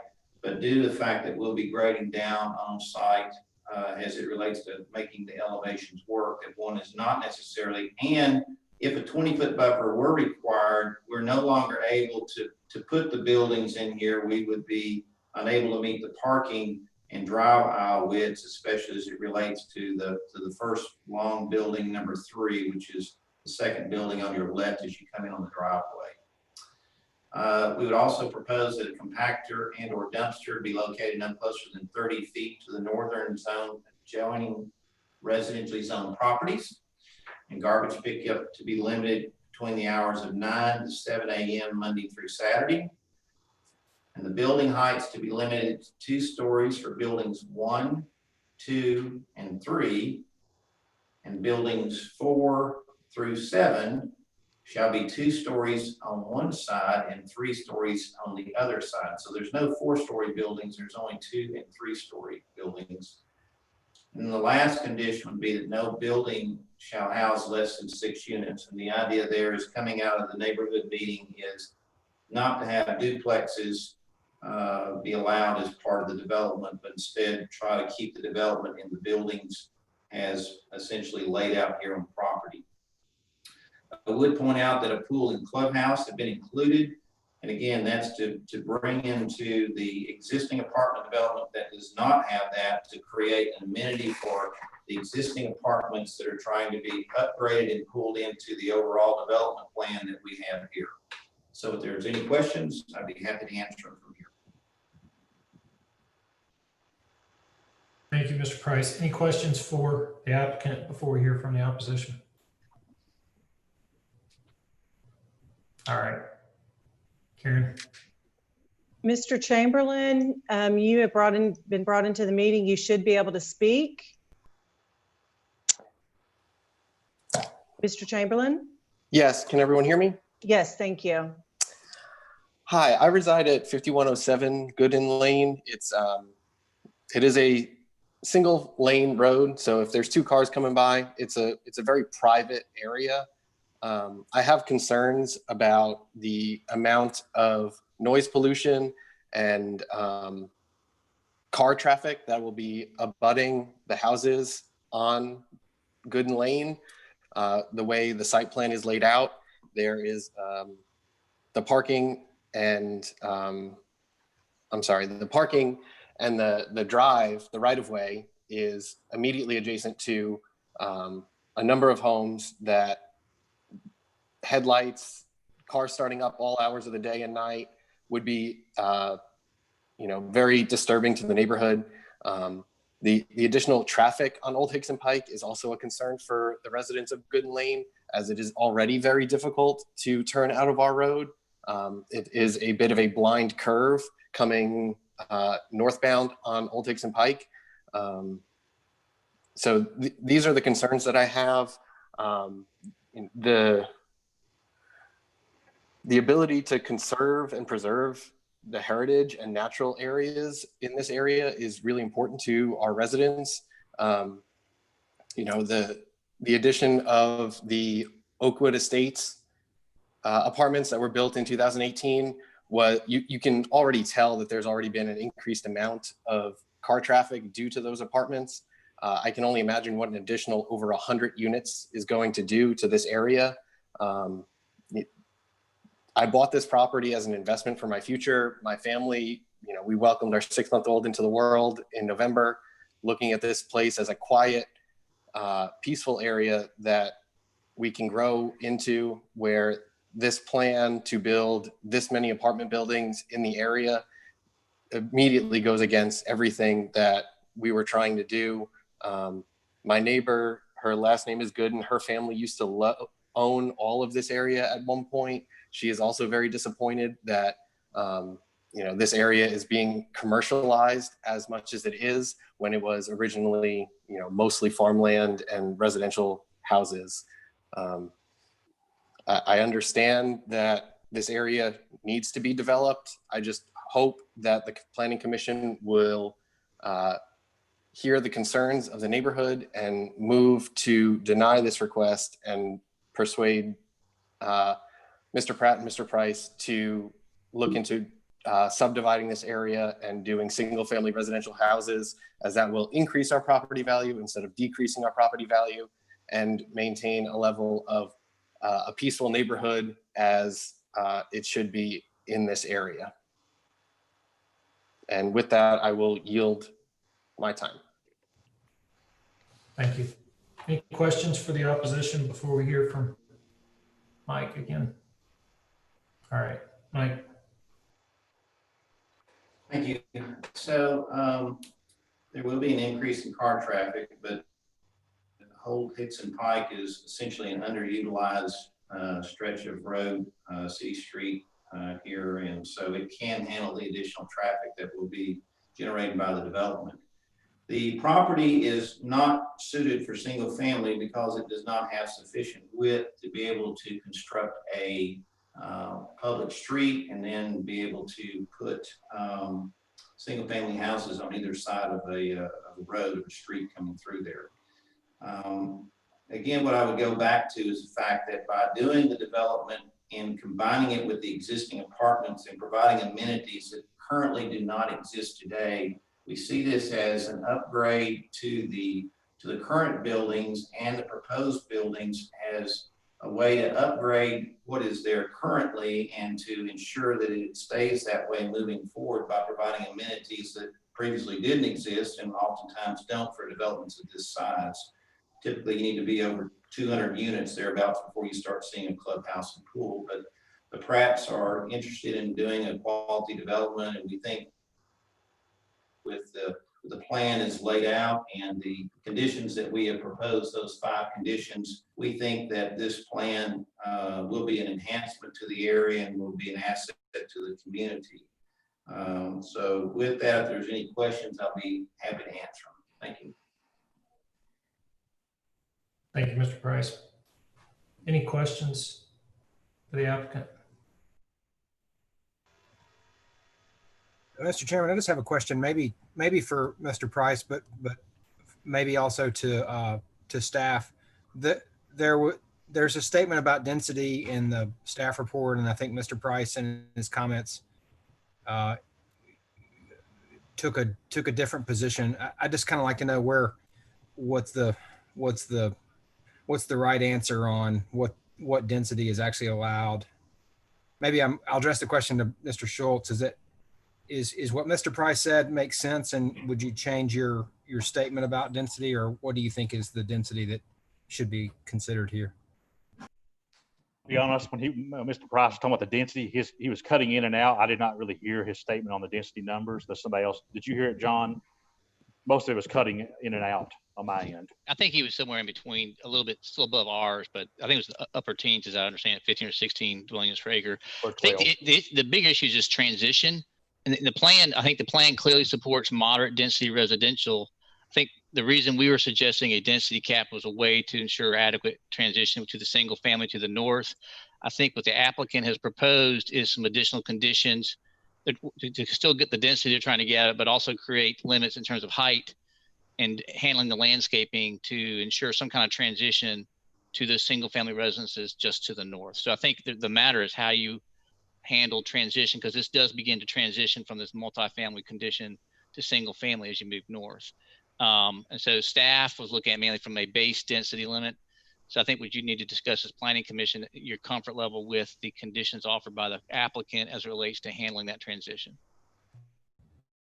And can I address, Mr. Chairman, my question to Mr. Price? Tell me again, apologies, but can you tell me again what density you're proposing, Mr. Price? Am I on? Yeah, Yes. Okay. So what we are proposing is a total of 115 units on this property, or a density of 21.4 units per acre, which is what is allowed under the current zone.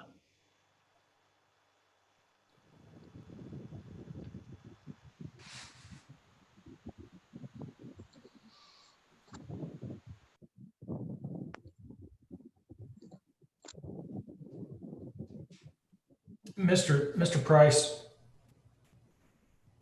can you hear me? Yes, sir. I'm trying to track with you.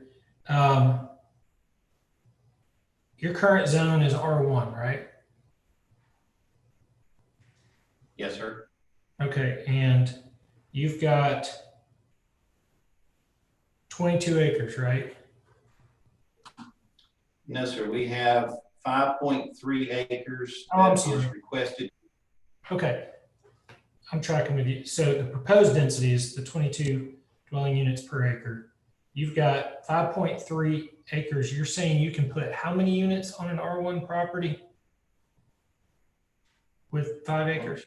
On an R1, you can put 5 units per acre or 26.5. What we're asking for under the R3, which is what is allowed, would be 115 units.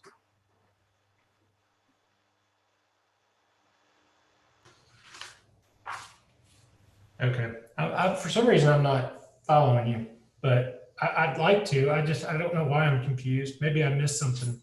I'm confused, Mr. Chairman, if it helps. I think I'm understanding that on an R1 piece of property, there's a certain density allowed based on minimum square footage, and that is in the 3, 4, 5, 6 units per acre range.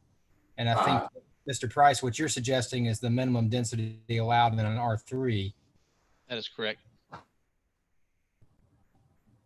Okay, and to connect the dots, and I'll stop talking, but I think what John and Brian said a second ago was the planning staff is recommending a transition between the maximum density allowed in R3 and the density allowed in R1, and therefore that's where 12 comes from, because it's in between the R1 density and the R3 density. So 21 doesn't compromise. It basically capitalizes on the full intensity of the R3. That is correct. But in order to provide the amenities that we need to install, along with the cost of infrastructure and upgrading the current apartments, you can't do that with a density limitation of 12 units per acre, which would only allow you a total of 64 units. So essentially it's cutting in half what's proposed, and that's simply a number that is unattainable. It would kill the project.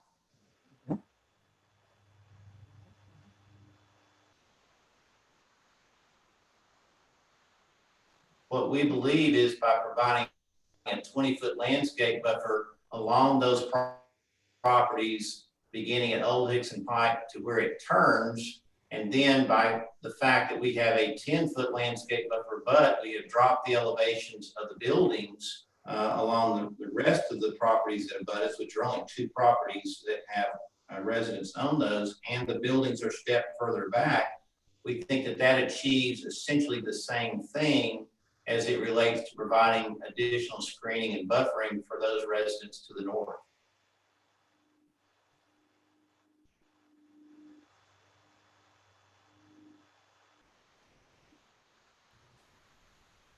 All right, thank you, Mr. Price. Any other questions for Mr. Price?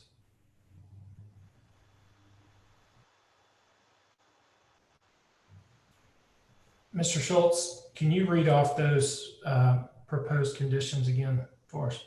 The offer by the applicant. Yes, please. I did not get those again.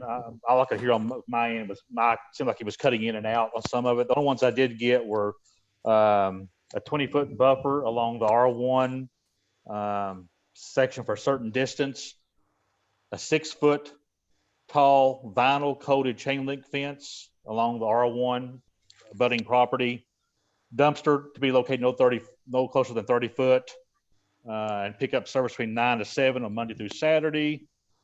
This is where I sort of lost the applicant as well. The height limitations are 2 stories for buildings 1, 2, and 3, and a 2-story/3-story for buildings 4 through 7. So that's what I got. I'm not sure if that's exactly what the applicant was stating.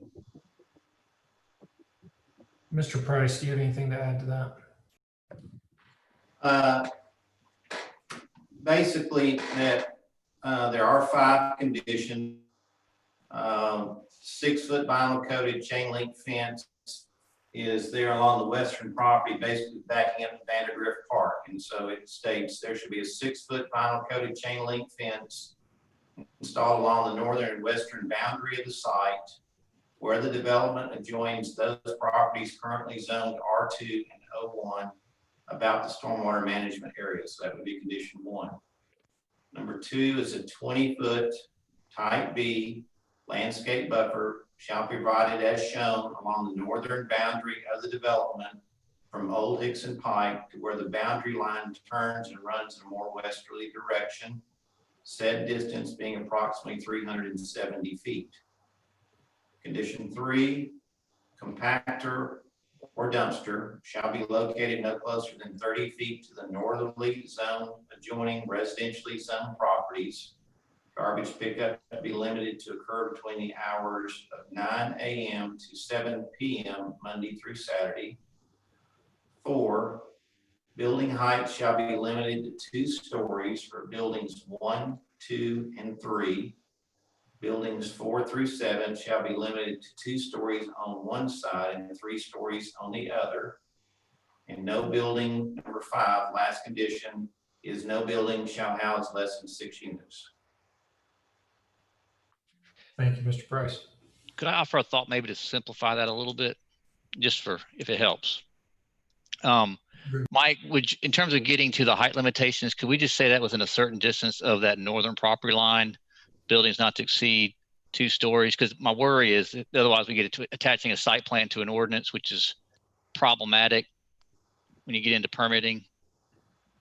Do you have any thoughts on that as far as just having it within a certain distance of that property line that they'll be limited to 2 stories? Yes.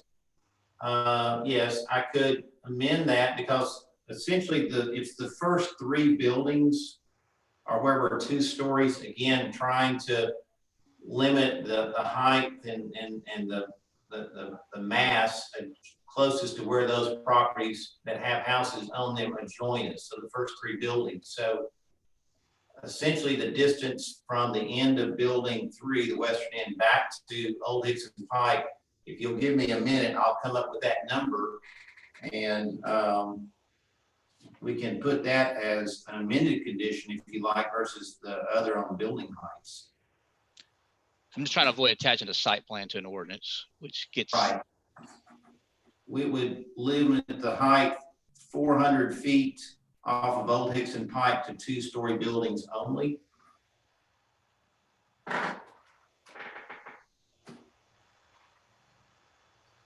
All right. Thank you, Mr. Price.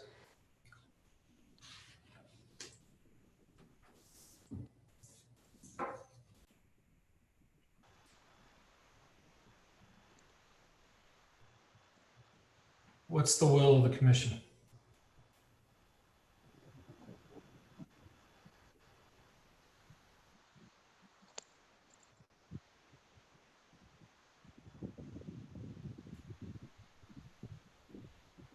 Mr. Payne, it looks like you're talking, but we can't hear you.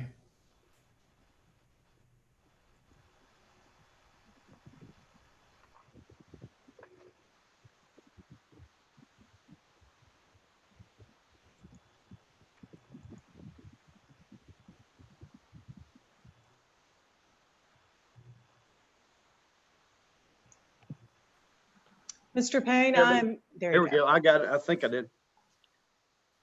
I'd like to make a motion to approve with the updated list of conditions that we just went over. I didn't write them down, but the ones that we went through with John and Mike. Second the motion. We have a motion to approve and it has been properly seconded. Any discussion? All in favor, please indicate by saying aye.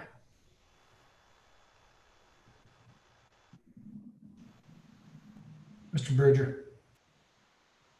Sorry. Bailey, No.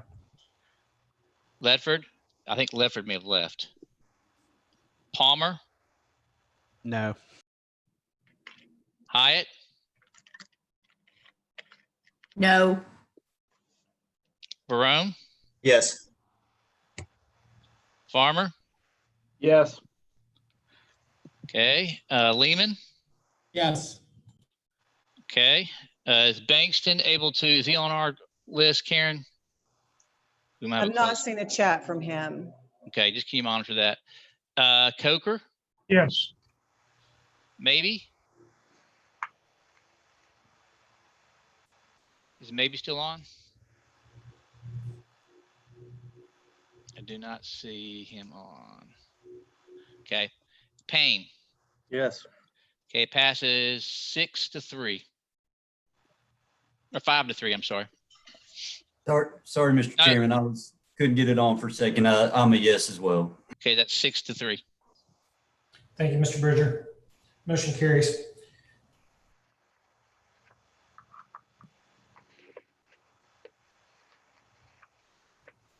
Next case on the agenda is 2020-0074. This is located at 2202 Bennett Avenue. This is an application to rezone R2 residential zone to RTZ residential townhouse 0 lot line zone, and this has a staff recommendation to approve with conditions. Is there any opposition present, or does the applicant have any questions about the conditions? Mr. Chair, the applicant would like to speak to the conditions, and there is no one signed up in opposition.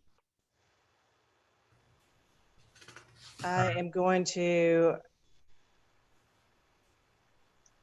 Mr. Ingram, you should be able to speak. Can you hear me? I can, thank you. Mr. Ingram. With Ingram Gore and Associates. Mr. Ingram, before you get started, we typically would hear the staff presentation prior to hearing from the applicant, but I would like to just hear your specific questions or concerns with conditions, and then I'd like to hear from Mr. Schultz. So please keep your comments in regards to conditions brief so that we can get this back into the right order. Okay, I will be real brief. The only thing I would ask is we proposed 3 units. This is a double R2 lot. So the lots next door are R2 lots, which could have 2 units on them. So this is a 100-foot lot. If it was the same as the lots in the neighborhood, there would be 4 units. We're proposing 3 units. So I'm asking to maintain the density we proposed. And that'd be the end of my opposition to the conditions. Thank you. Mild opposition. Thank you. Mr. Schultz, can you cover that portion of this request? Yes, I'll go through this real quick. It's a rezone from R2 to RTZ for 3 small lot single-family dwellings. Location, this is 2202 Bennett Avenue. At the intersection of South Kelly Street and Bennett Avenue, you can see the properties in the yellow square here in Highland Park. This is a view of the site from Bennett Avenue. This is east of the site, single-family detached dwellings. This is the view south of the site on Bennett Avenue, continued use of single-family detached dwellings. This is west of the site on Bennett Avenue, again, continued use of single-family dwellings. This is the north or rear of the site, this existing alley, and you can see the single-family dwellings are continued in this general location. Currently zoned R2. If you look at to the north, south, east, and west, this is all zoned R2. There are no other RTZ zones in this general vicinity. This is a large R2 neighborhood. R2 allows single-family detached townhomes and 2-family dwellings, has a typical suburban lot size standards. The RTZ zone allows the same uses in single-family detached townhouses and zero lot line has the max density of 12, and your lot widths and setbacks are reduced. Again, adjacent uses are all single-family detached dwellings. This is a vacant lot. There are no steep slopes or floodplains associated with this site. This site is in the historic River to Ridge area plan with a place type recommendation of urban residential with a single-family overlay. Again, that place type generally allows for traditional neighborhood development pattern that includes a wide range of housing types. But in this case, it has the overlay on top of that, which only allows or is recommending single-family detached dwellings. One important note about this overlay designation, the purpose of this is to keep the existing residential lot pattern maintained within each block.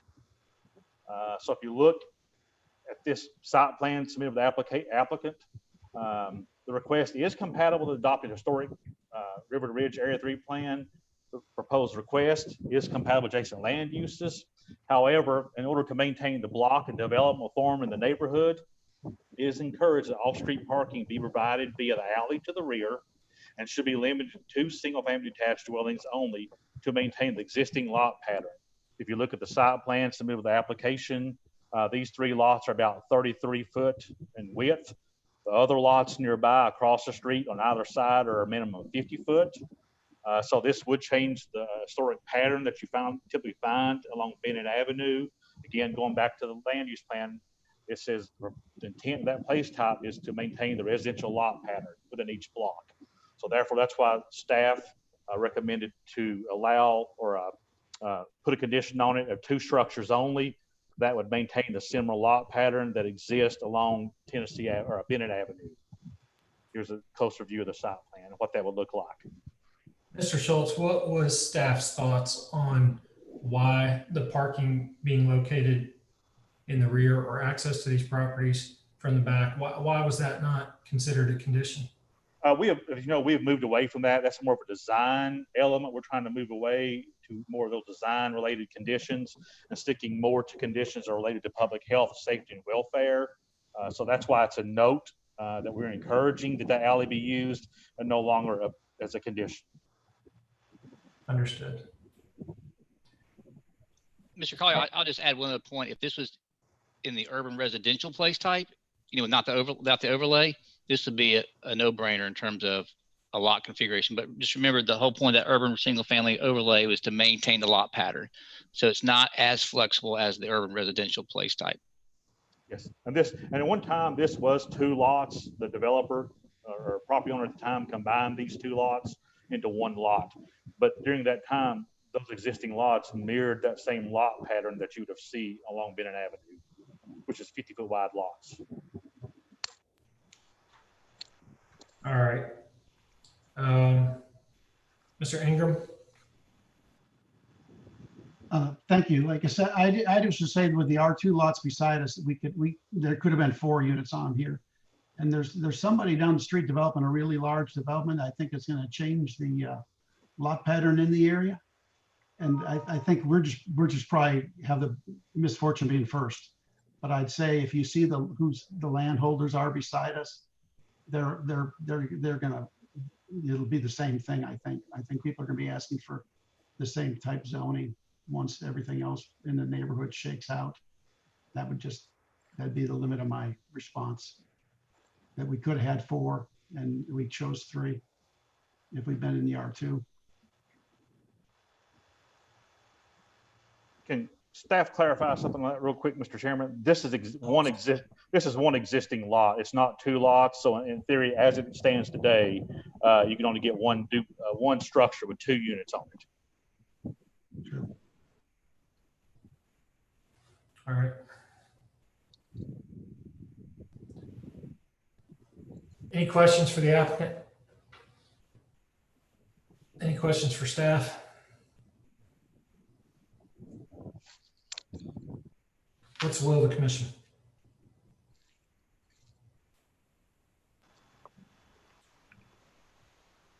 Motion to approve, subject to staff's recommendations.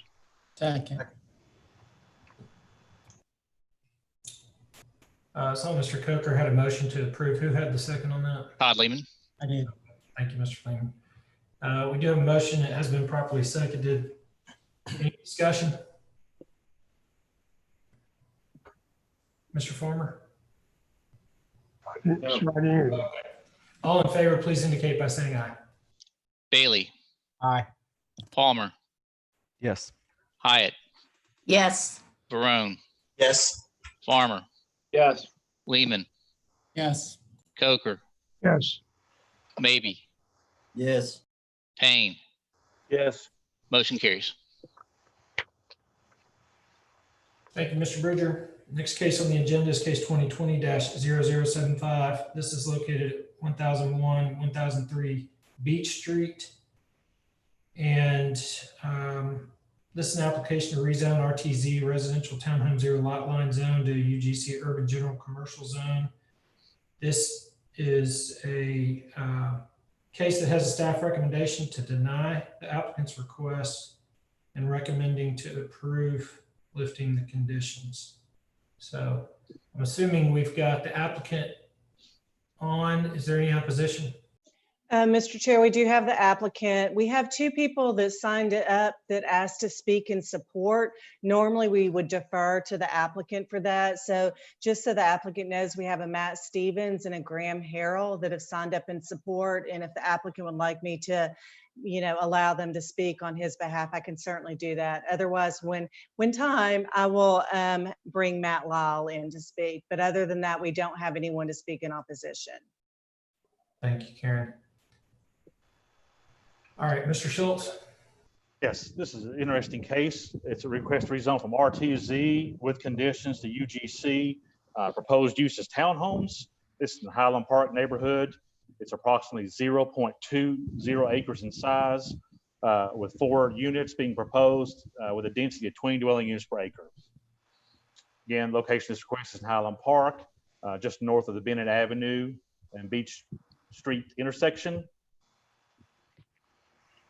Here's a view of the site from Anderson Avenue. This is a view north of the site, what used to be the institutional use of Tennessee Temple. East of the site, single-family detached dwellings. This is west of the site, which are single-family detached dwellings. This is currently zoned RTZ with 3 conditions. To the north is R4, and then part of that R4 has a special exceptions PUD on it, what was the Tennessee Temple. To the south is RTZ, and then further south is R1. To the west and east is R1. This RTZ that's south of the site is actually the applicant's property as well. Again, this property was rezoned in 2017 from R1 to RTZ with 3 conditions. Limit to a total of 3 lots, restricted to single-family detached uses only, and parking to be located at the side or rear of each dwelling. Those are the 3 conditions that are currently on the property as of today. Again, RTZ allows single-family detached dwellings, townhomes, and 0 lot lines. It does have a max density of 12 dwelling units per acre. It also reduces your setbacks and lot width requirements. UGC does not allow single-family detached dwellings or duplexes, but does allow townhouses and multifamily dwellings. It also allows retail and service establishments and auto-oriented uses. It has a minimum of 2 stories or 18 foot in height. It does have a reduction in front setbacks. It does give flexibility in no minimum lot size or minimum lot frontage for residential structures. And again, it has side setback reductions. Again, some of the adjacent land uses are institutional to the north, single family to the west, south, and east of this site. There are no environmental features or steep slopes on the property. Then this is another property located in the historic River to Ridge area plan, which recommends urban residential. This property does not have the single family overlay on top of it. So this place type would encourage a mixture of housing types, both single family as well as moderate scale apartments. Again, the development form is very small, narrow lots with building space 10 foot apart, range in heights from 1 story to 2.5 stories, and multi-unit 3 stories or more. The primary use is single family detached with 2 to 4 dwelling units per lot, and secondary uses being multifamily 5 to 12 dwelling units per lot, and neighborhood limited scale retail services. Staff really struggled with this request. We really talked about this case quite a bit. Recommendation is to deny the applicant's request, but recommend lifting those 3 conditions. This proposed townhome development is compatible with historic River to Ridge Area 3 plan. The UGC zone allows many other uses that are not consistent with a neighborhood or place type identified in terms of auto-oriented uses, some of those more intense commercial uses. The UGC zone, again, permits uses that are not compatible with adjacent single-family detached dwellings. The staff also acknowledges that, we don't really have at this time any good urban residential zones that would permit this development pattern that's recommended by the urban residential place type. So staff recommends to deny the UGC zone and approve lifting those 3 conditions, resetting it back to a wide open RTZ zone. If that is approved at RTZ, this applicant does run into the issue of the number of units proposed exceeds that maximum density of 12 dwelling units per acre. I think the applicant's proposing 4, which gets you at 20 dwelling units an acre. The applicant would need to go in front of BOZA, seeking a variance to that density requirements. I did the calculation. In order to get below 12 dwelling units per acre, based on the lot size, you can really only get 2 dwelling units on this property. So this is the site plan that was submitted with a request. You can see it's proposed townhome units. We did get letters of support, and letters of support all acknowledge that we don't have any good tools right now. UGC zone is not really the best tool to get you there, but they would recommend or support UGC with conditions. So again, staff's recommendation is to approve lifting the conditions but denying the UGC at this location. And I think the applicant also has a presentation he would like me to share. Thank you, Mr. Schultz. Any questions for staff before we hear from the applicant? All right, we'll hear from the applicant.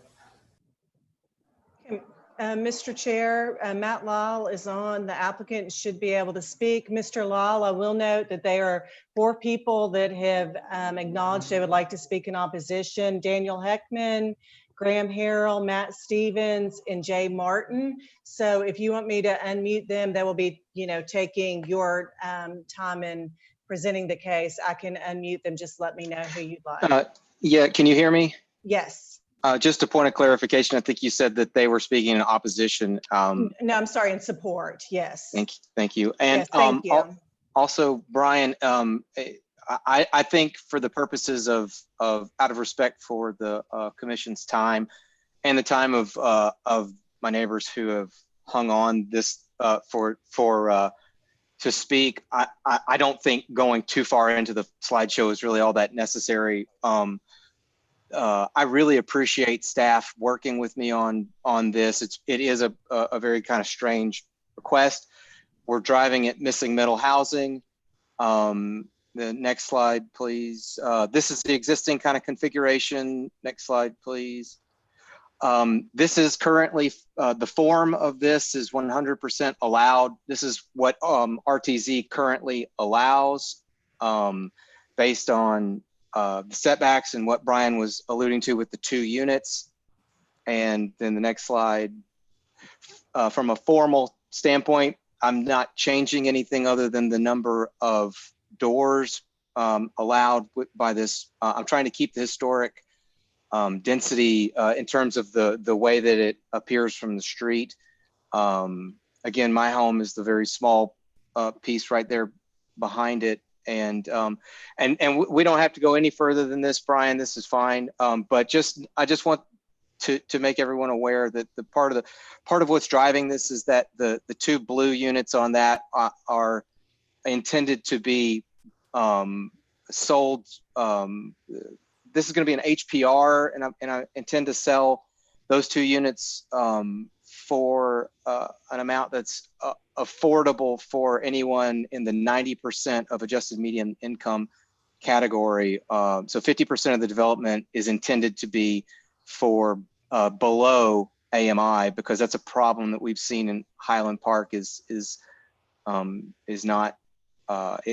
being priced out. So that's part of what we're trying to achieve with this. But I guess I would say that my last statement is that it would be my preference to just stick with UGC and self-imposed restrictions to residential only and a maximum of 2-story.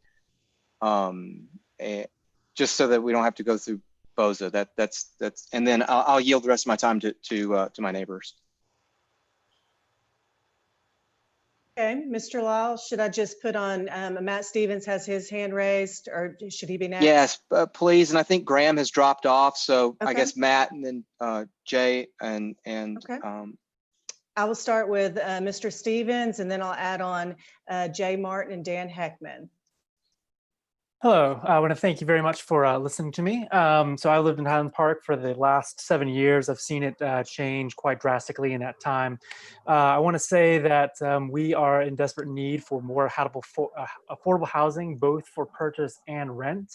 And it would be great for RPA to be able to work with developers that are trying to find good solutions, though it might be a little different, to solve for this problem. We need to be able to try to balance what is happening in Highland Park with the amount of things that are selling and being redeveloped and remodeled.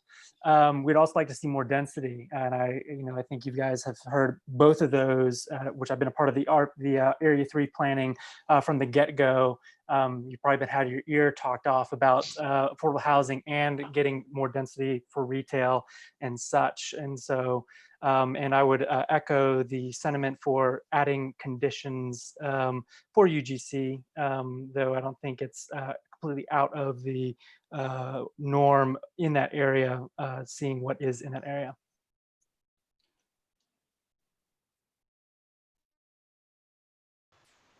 Mr. Martin, you should be able to speak. Sure. Thank you. Just wanted to say, also as a neighbor, and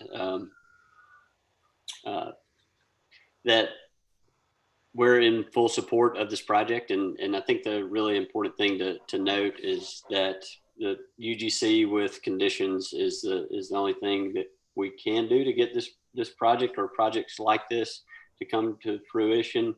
And as I understand that, it was already rezoned to RTZ to try and accomplish this, and was then later recommended by staff to reapply for UGC with conditions to avoid that BOZA chance that Chairman alluded to, that it may not work even if we stick with RTZ.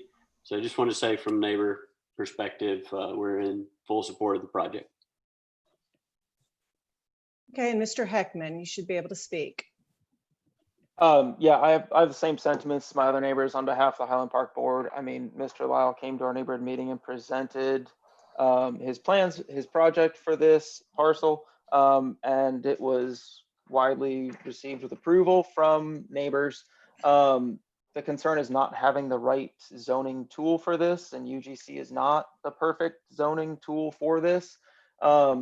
I think the conditions that Mr. Lyle has volunteered will solve those issues. And as long as those are on here, I don't think we're going to have problems with this. I don't think it sets a poor precedent for future projects as long as we have those conditions. And he did mention that he was open to creating an HOA for these projects that restricted it to not just residential use only, but prevented them from being used as short-term vacation rentals.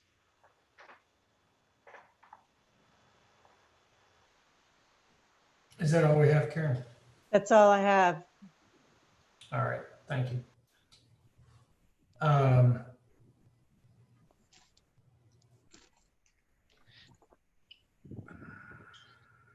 Do we have a list of the conditions that have been proposed under UGC? For this applicant, the only thing I know is limit to residential uses only and 2 stories. I can't figure out if Mr. Bridger's laughing at me. I know, I don't know who that was. I'm assuming it's somebody else. I think he's laughing at our vice chair. I'm giving one of our commissioners a hard time. Okay. Mr. Chairman. Okay. Go Mr. ahead. Chairman. I agree with the applicant. As we've gone through this, I can't wait to get to repairing the zoning code. We've got we've had all these cases in Area 3 that we really just lack the right tools that match our plan, and this is exactly that. I agree with staff. UGC is not the best, but in this case, I think it's the only thing we could do. I would make the motion we approve UGC with conditions to limit to residential only, no more than 4 units, and no more than 2 stories. Second. Sure. So we do have a motion to approve with conditions, and it has been properly seconded. Before I open the floor for discussion, if there is any, is the only issue with RTZ the dwelling units per acre? That's correct. Based on his lot size, it exceeds the max density of 12. He would be at 4 units, puts him at 20 dwelling units per acre. And the only way to get below that would be 2 units. Okay. Mr. Chairman, if Mr. Farmer would consider, I believe that this applicant is willing to do the development without curb cuts on the front. Would you consider that as an additional condition? I say that not because I'm worried about this developer, but sometimes properties change hands, and that's the issue with UGC, I think, is it offers lots of things, unless staff tells me that's unnecessary. But Mr. Farmer went on mute. If the applicant's agreeable to that, I'm agreeable to that for sure. All right. Absolutely. Yes, I'm absolutely agreeable to that. So we've got a motion with amended conditions. And was that seconded, the amended condition there? Second. Okay. Any other discussion? All in favor, please indicate by saying aye. Mr. Bridger? Haley, Aye. Palmer, Yes. Hyatt, Yes. Varone, Yes. Farmer, Yes. Lehman, Yes. Coker, Yes. Maybe, Aye. Payne. Yes. Motion carries. Thank you, Mr. Bridger. Next case on the agenda is case 2020-0076. This is located at 813 Signal Mountain Road and is an application to rezone R2 residential zone to C2 convenience commercial zone. This has a staff recommendation to deny the applicant's request, and staff is recommending approval for C5 neighborhood commercial zone. Karen, I'm assuming we have the applicant on the line. Do we have any opposition? We have the applicant and we have no opposition to speak. All right. Mr. Chairman, we did get letters in support of C2. Okay. Mr. Schultz, I'll let you start and then we'll hear from Mr. Austin. This is a request for rezone from R2 to C2 for mixed use and office use. Location is at 813 Signal Mountain Boulevard, just north of the Mountain Creek Road and Signal Mountain Road intersection. See the property highlighted in the yellow here. This is a view of the site looking from Signal Mountain Road. This is a view looking north along Signal Mountain Boulevard. Site just behind us on the left-hand side. View looking south. Site's on the right-hand side of this little house. And this is an aerial view of the site located between Signal Mountain Road and the railroad tracks. Currently zoned R2. To the north is C5. You have R3 and R2. To the west is R5. To the south is R2, and further south M2. We do have to the southeast a little bit of C2 starting there at Cross Street. Then directly east of this side is R2 and R1.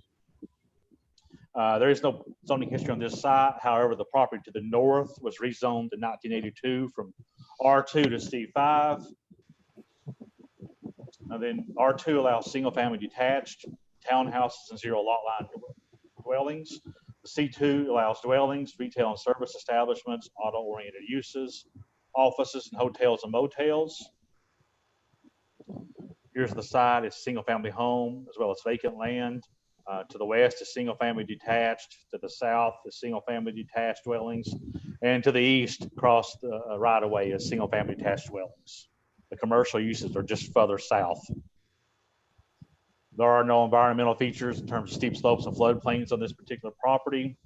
This property is not located in any land use plan. It is in the Hamilton County Comp Plan. that was adopted in 2016, which recommends intensity level 4.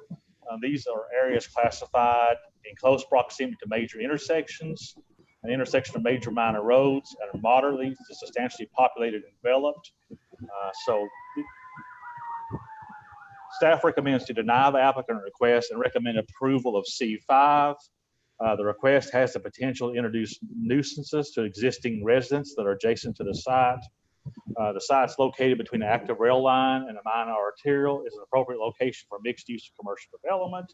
However, due to the existing residential dwellings to the the west of the property, the C5 zone and those uses permitted in the C5 zone would be more appropriate at this site. So staff recommends to deny the C2 and recommend C5, which is more of a neighborhood commercial type zone. I have a question, Mr. Chairman, if I could. Oh, I'm sorry, Mr. Farmer. I was trying to figure out who was talking. Sorry.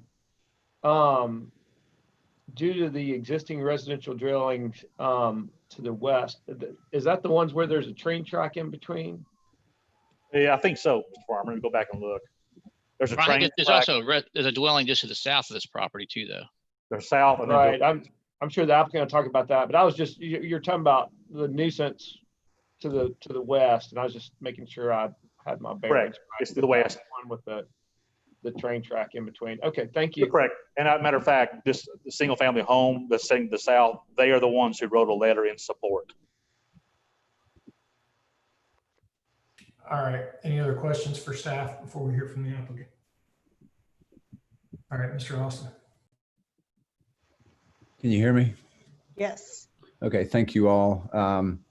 The neighbor to the south is the sort of last residential nearby neighbor. To the west, we've got a railroad track and then a public right-of-way.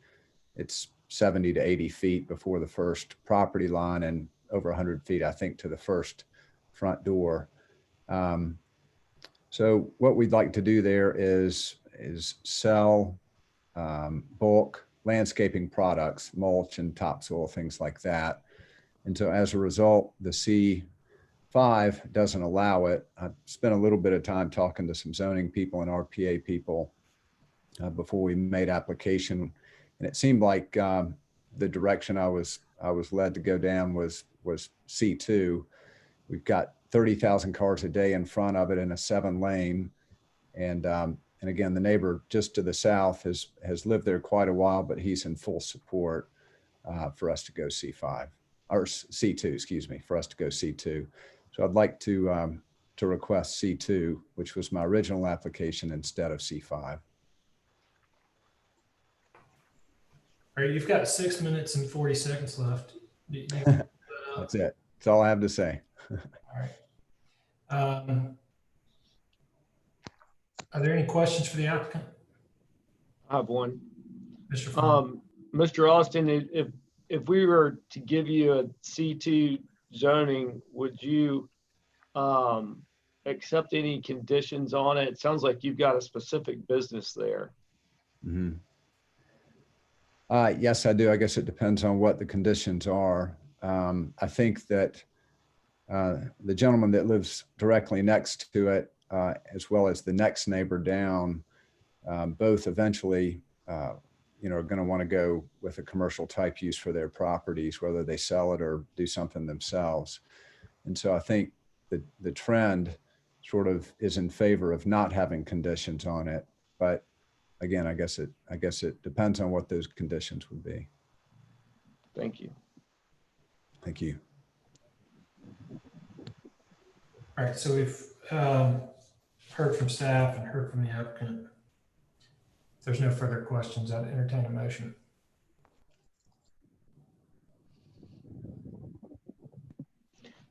I move to approve the applicant's request. I have driven by this site probably a million times in my life, drive by it every single day. And I think he's right. Yeah, I saw that little house get torn down. It's just kind of on an island. I think he's right that it's moving in that direction, and this would not be out of character. So I move to approve the applicant's request. Second. We have a motion and it has been properly seconded. Any discussion? All in favor, please indicate by saying aye. Mr. Bridger. Bailey.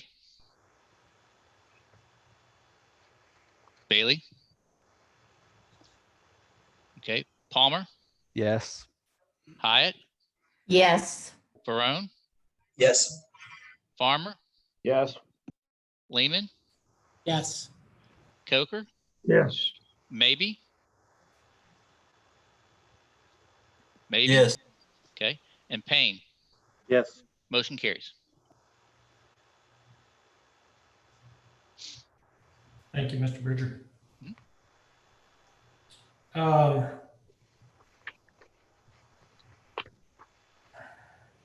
Mr. Bridger, I've got here in my notes, well, on the agenda, we've got public comment on non-agenda items. I'm assuming there is none, Karen? We don't have any. All right, thank you. And then I've got here that we're to approve the Planning Commission minutes of May 11th and the special call meeting of May 18th, 2020. And this is in regards to the changes on form-based code. John, are you? Yeah, this is just regarding our past two meetings, just the minutes. It's Oh, not. I'm sorry. I'm sorry. Yes. I'm tracking with you. Okay. So we just need a motion to accept. We've got those meeting minutes. Can we get approval of those meeting minutes? Move to approve May 11th and May 18th minutes. Second. Second. All right, we've got a motion and a second. Any discussion? All in favor, please indicate by saying aye. Okay, Bailey. Palmer. Yes. Hyatt. Yes. Barone. Yes. Farmer. Yes. Lehman. Yes. Coker. Yes. Maybe. Payne. Yes. Motion carries. All right. Now we've got some form-based code updates. Is that right, John? Yeah, that's correct. And maybe before we get started, I just want to, I know you want to probably some things too, Ethan. I know this sounds like a broken record, but clearly the past 2 months, we had several cases where we have no good zoning tool, at least not a good fit urban residential zoning tool. And I just want you to know that, again, staff has developed, I would say about 70% along the way toward developing that tool. We plan on asking council at the Area 3 plan adoption to basically sponsor adding these new zone types. And clearly we would work in coordination with Planning Commission and other stakeholders to build those zones out. I just kind of encourage, Ethan, but I was thinking it might be a good idea when we go to City Council in July. Sorry, say that again. Oh, I would say when we get to City Council, I'll say it's Adam. Adam, your mic's on, buddy. Just in the nick of time. Adam, your mic's on, buddy. Thank you. Anyways, I was thinking it might be good to have a representative from Planning Commission at that meeting. And I was actually going to speak out to maybe to the applicants from today to come to kind of be in support for those tools. Because I think what I'm looking at as a director, hopefully you all as a commission, you know, it's frustrating when we have these good projects that we want to approve, but we don't have a zone to work with it. Yeah, the only thing I was going to ask is, and I'm just curious. And I don't want staff's opinion on it. I'm just asking if this is possible. Sure. Is it possible today for the Planning Commission to change the RTZ density from 12 units an acre to 20 units an acre right now in our Planning Commission meeting? You couldn't change it, but you could certainly request an amendment be developed and drafted, and we could bring it to the next meeting. Why does staff have to draft an amendment change if all we're doing is changing a 2 and moving it to the first place and replacing the 1 with a 0? Right. I mean, why does that have to go through a staff amendment change? And I'm not suggesting that we would do it. I'm just curious if that's even possible. The only thing I'm wondering is from a process perspective, if we haven't advertised it, Right. Brian, you make Well, it's not been advertised on the agenda day for any type of amendments. That'd be my only hesitation. And I don't know, John, do you want to fill them in real quick about where we stand on the zoning code assessment, and maybe coming out of that assessment will be changes to the RTZ, or Well, what that leads to, I don't know. I think where they're getting at though is they want to wait a year from now for that to happen. I think there's a desire to get it done sooner than later. Seems like so many of these things would be so simple to fix. Yep. If we changed a number from 12 to 20, and I mean, that's not a complicated fix. And even looking at 12, it doesn't, RTZ all of a sudden would work for a lot of these infill lots and meet the intent of the Area 3 plan that we just passed in many cases, if it didn't have that density cap. So I'm just curious, like how many of these little types of changes we could just make very quickly rather than it being the cumbersome process that it can turn into. When I think we could, if you want to try to fast track that a little bit, Ethan, is we could put that on the agenda for July as a formal resolution request, and then, or maybe you can, I think this way, you can at this meeting go ahead and request us as staff to develop that, and then we could bring it to the July meeting. Yes.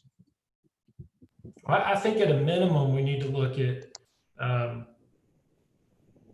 why I mean RTZ, and you can chime in here. RTZ has some pretty strict requirements with it already in terms of setbacks. Why do we have a density cap at all with RTZ? I think you're not building a 6-story tall building. You've right. got front setbacks, you've got side setbacks, you've got rear setbacks. Why do you care as a staff?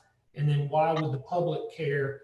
Right now, I could build on one lot, I could build an 8,000 square foot house, or I could build 8 1,000 square foot houses. In one scenario, I'm maybe 4 units per acre. In the other, I'm 25 units an acre. So I think to me, what I hear you saying, Ethan, is maybe two options. A, delete it altogether and just rely on the lot widths. What I'll say historically was when this was first created, Brian, correct me if I'm wrong, it was created as like a suburban infill kind of thing. And RTZ was seen as something you could have in and around R1 areas. And so I thought, as I recall, I think the density cap was a way to make sure there'd be compatibility. So if you want, as a commission, to have us look at, hey, maybe even explore deleting it, we can look at that. Mr.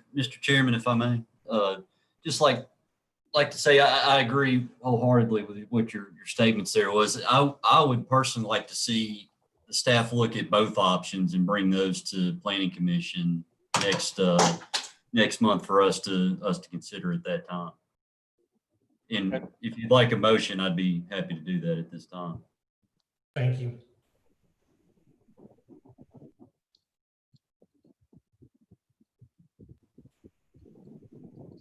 Yeah, I think I would like to hear a motion on them exploring both those options for RTZ, both eliminating a density cap altogether and then raising the density cap. The other question that I have in regards to RTZ is, where does it say in our zoning code that you can only have 1 unit per lot in RTZ? Because if you go over to the North Shore, in the neighborhoods where I'm building, I've got RA3 and I can put 4 units per lot.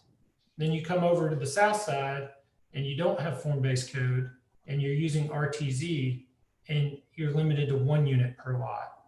So if we're going to take a good, quick look at RTZ, and I'm not talking like a long, in-depth study, I think the second thing we need to look at is why we have a units per lot cap on that at 1 when it maybe shouldn't be. It certainly wasn't. I mean, we went through this whole lengthy process for form-based code and we came up with RA1, RA2, and RA3, and neither one of them has a limit of 1 unit per lot. So is there a reason why the short answer is I think it's the fee simple description, Brian, correct me if I'm wrong, in the intent section of the RTZ. It talks about fee simple. It does, and there's a little other section that says, I forgot what section it is, 3832, only 1 structure per lot per these zones. And it lists the RTZ, I believe, is one of those zones. It's only 1 structure per lot. So I'm just saying, if that were looked at, I think between those 2 changes, both the density cap and the number of units per lot, I think RTZ could work for the next 5 to 6 months for a lot of this infill development that we're likely to see in the historic Ridge to River plan that we've just approved as, you know, an interim way for these projects to move forward without having to go through BOZA. Because I can tell you that anything we approve that goes to BOZA is going to get denied. We've just set them up for failure. So I think if we were going to make a motion that you look at RTZ, it would be both in regards to density and the requirement that it only be one structure per lot. Yeah. Mr. Maybe. Yeah, so moved. If you would like me to specify, I can, with eliminating, providing options for both eliminating or raising the density cap on RTZ, and also looking into an option of eliminating the one lot or one structure per lot requirement on RTZ. Second. All right, we have a motion, and Thomas, did you second that? Mr. Palmer did, yes. Okay, thank you. Correct. Any discussion? All in favor, please indicate by saying aye. Bailey? Yes. Okay. Palmer? Yes. Hyatt? Yes. Barone? Farmer? Yes. Lehman? Yes. Coker?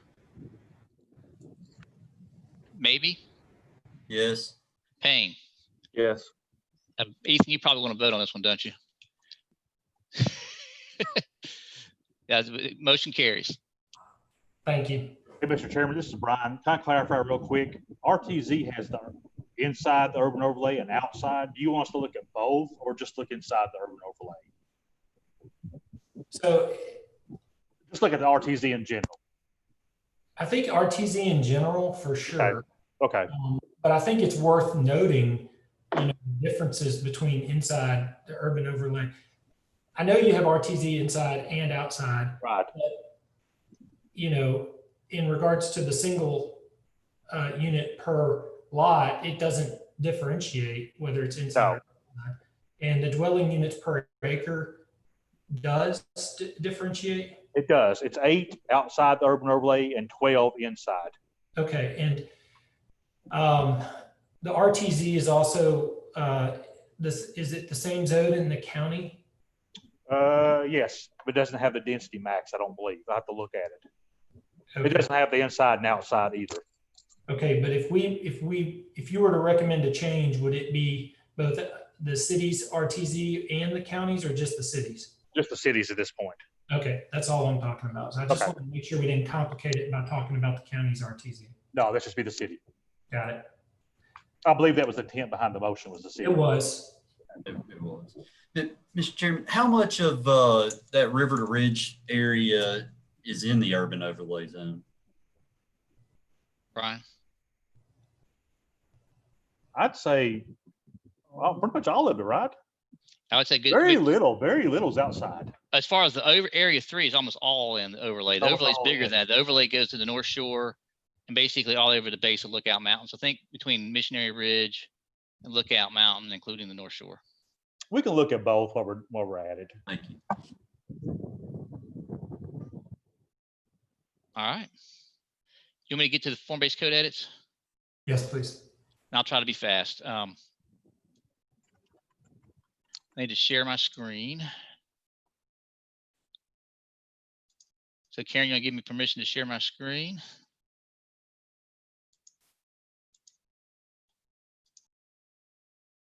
My deputy director has blocked me from sharing my screen.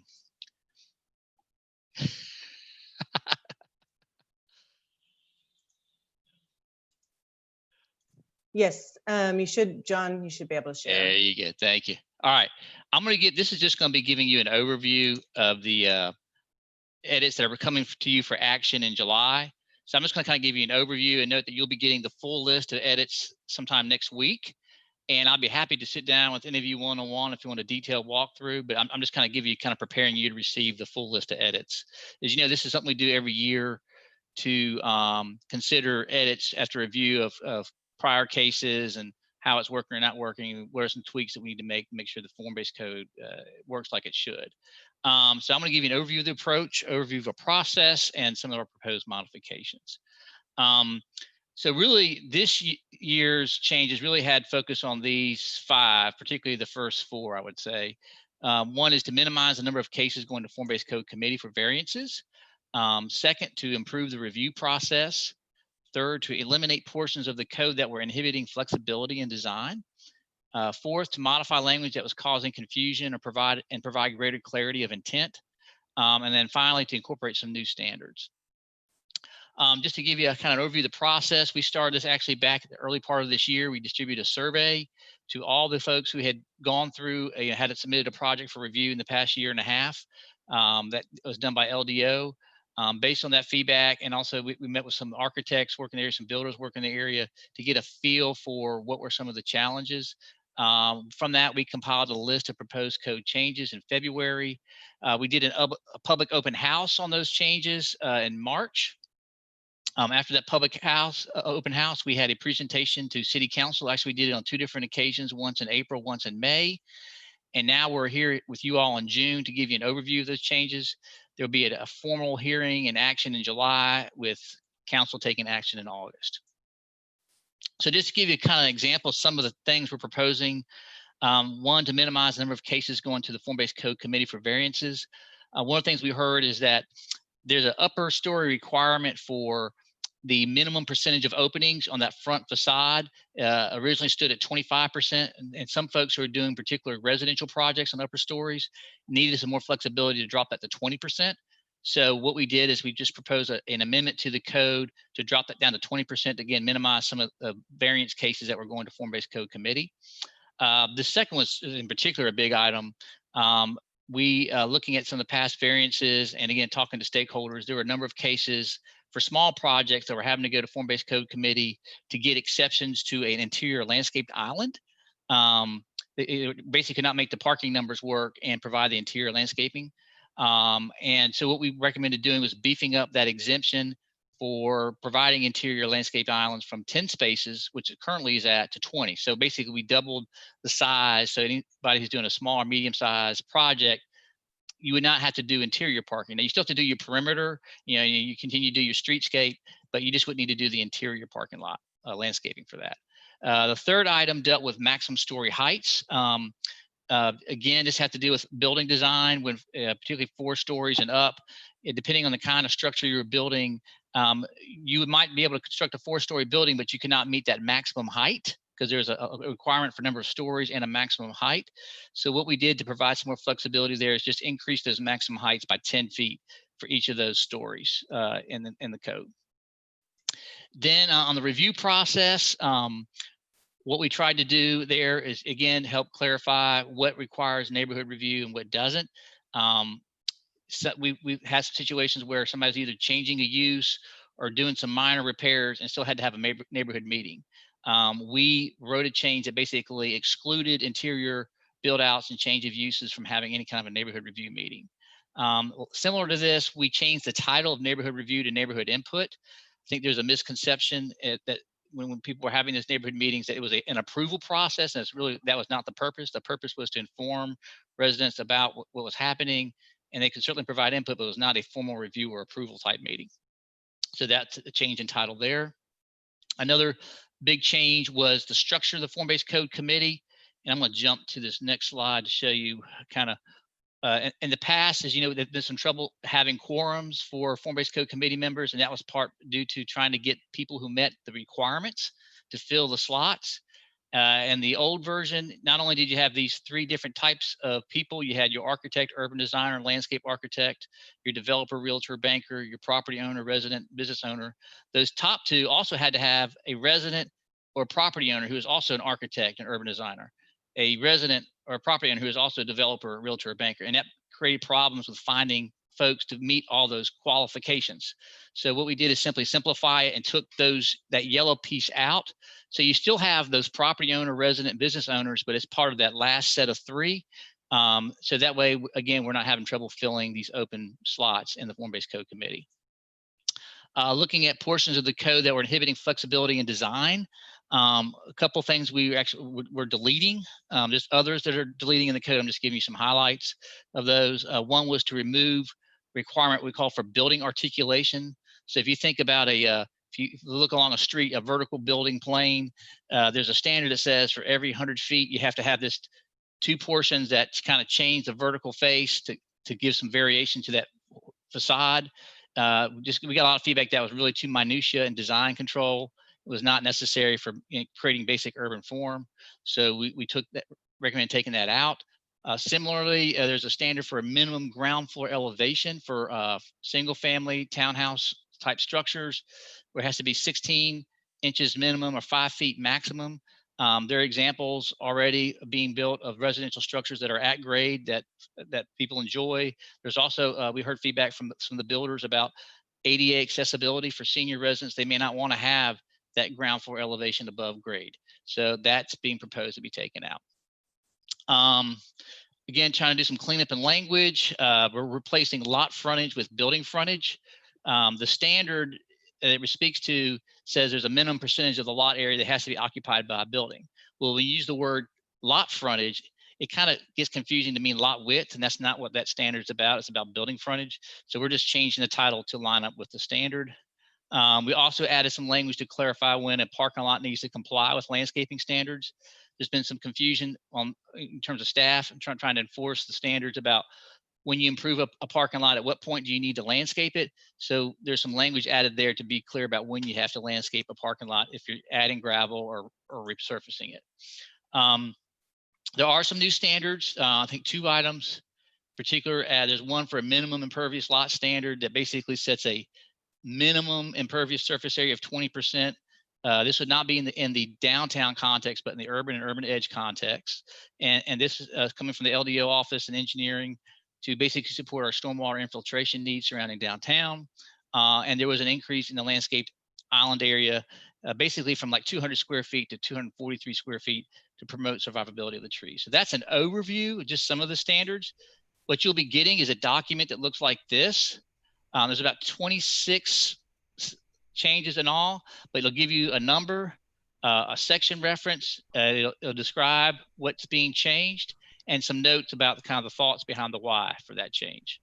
And so just, again, I'll be sending you that list out late next week, probably actually be early the following week. But I'd be happy to meet with you one-on-one if you have questions. I'll do another full presentation in July, but you'll have the commission meeting in July, and then we'll be going to city council in August. I'll stop there. Hey, John, I've got one quick question for you. If it's too in the minutia to tell people where to park their car, and it's too in the minutia to tell them when they need to have building facade articulation, how in the world is it not too in the minutia to tell somebody that their lot has to be impervious? And since when does stormwater weigh in on something that's titled form-based code? I mean, that just is mind-boggling to me that stormwater even gets a say in urban design and or something that's zoning code. I hear you. How did that happen? Well, what we do is, we meet with departments and kind of get feedback on what's working, what's not, different things. And so in meeting with staff from different departments, that was a suggested change. I think as my understanding, I did request the department to give us some more information on the why for that particular change. My understanding generally is that because it's in the combined sewer overflow area, making sure that we have adequate capacity for those storage facilities, to try to have some retention on site. Because as you know, for doing infill projects, you don't have to do on-site detention if you're doing, one-off lot infill. So I think that's the thought, but I will certainly convey that back to my contacts. I mean, but to that end, impervious does not mean that water is, you can put impervious surfaces down and the soil still doesn't soak up the water. Well, that's why I said there's a minimum pervious. I probably misstated this, minimum pervious area of 20%. Right, but pervious doesn't mean that the soil soaks up water. Okay. Because depending on the soil type, is that why you? Right. Gotcha. So, I mean, the one doesn't necessarily even solve the other. It just provides some serious land use constraints when you take 20% of somebody's lot and you say that's an undevelopable portion of your property. Understood. Can I add to that, Ethan? I told John I was going to make this remark, so he's aware, and I'll say it again next month too. But regarding these new standards, and I guess as long as I have a little bit of say in it, I'll keep echoing this. I think we do not need to add any standards to this code that cost the developer more money. This code, I've done one small thing in form-based codes, but I've talked to so many people that just say that it's just an incredibly expensive code to build in, and I'll be voting against any new standards that add additional dollars to a project. And I think both these that you've outlined do, and your reasons are probably better than mine, but.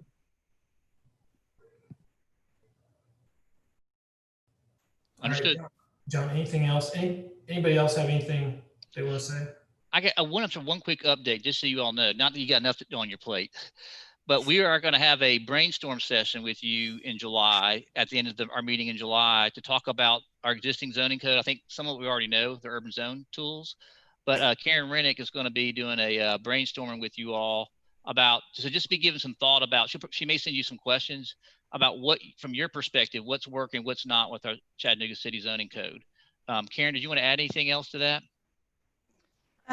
No, I think that about covers it. The idea is we have money to do a zoning code assessment, and we talked about it probably last summer and fall, and we're actually moving forward working on the scope of that project. So before we get too far along, just wanted to touch base on improvements that you all see are needed, kind of sitting in your roles, what you would recommend. So really is intended to just be a pretty open, kind of free flow, but I will send some ideas ahead, or just kind of send some questions ahead of time.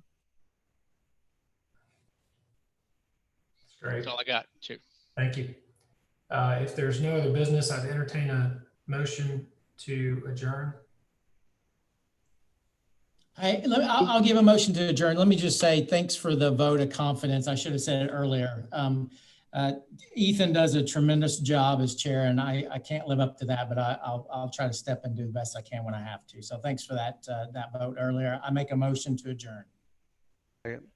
Second. We have a motion and a second. All in favor, please indicate by saying aye, or just hold your hand up. Surely we don't have to have a roll call vote for that. All right. Thank you, everybody. Bye.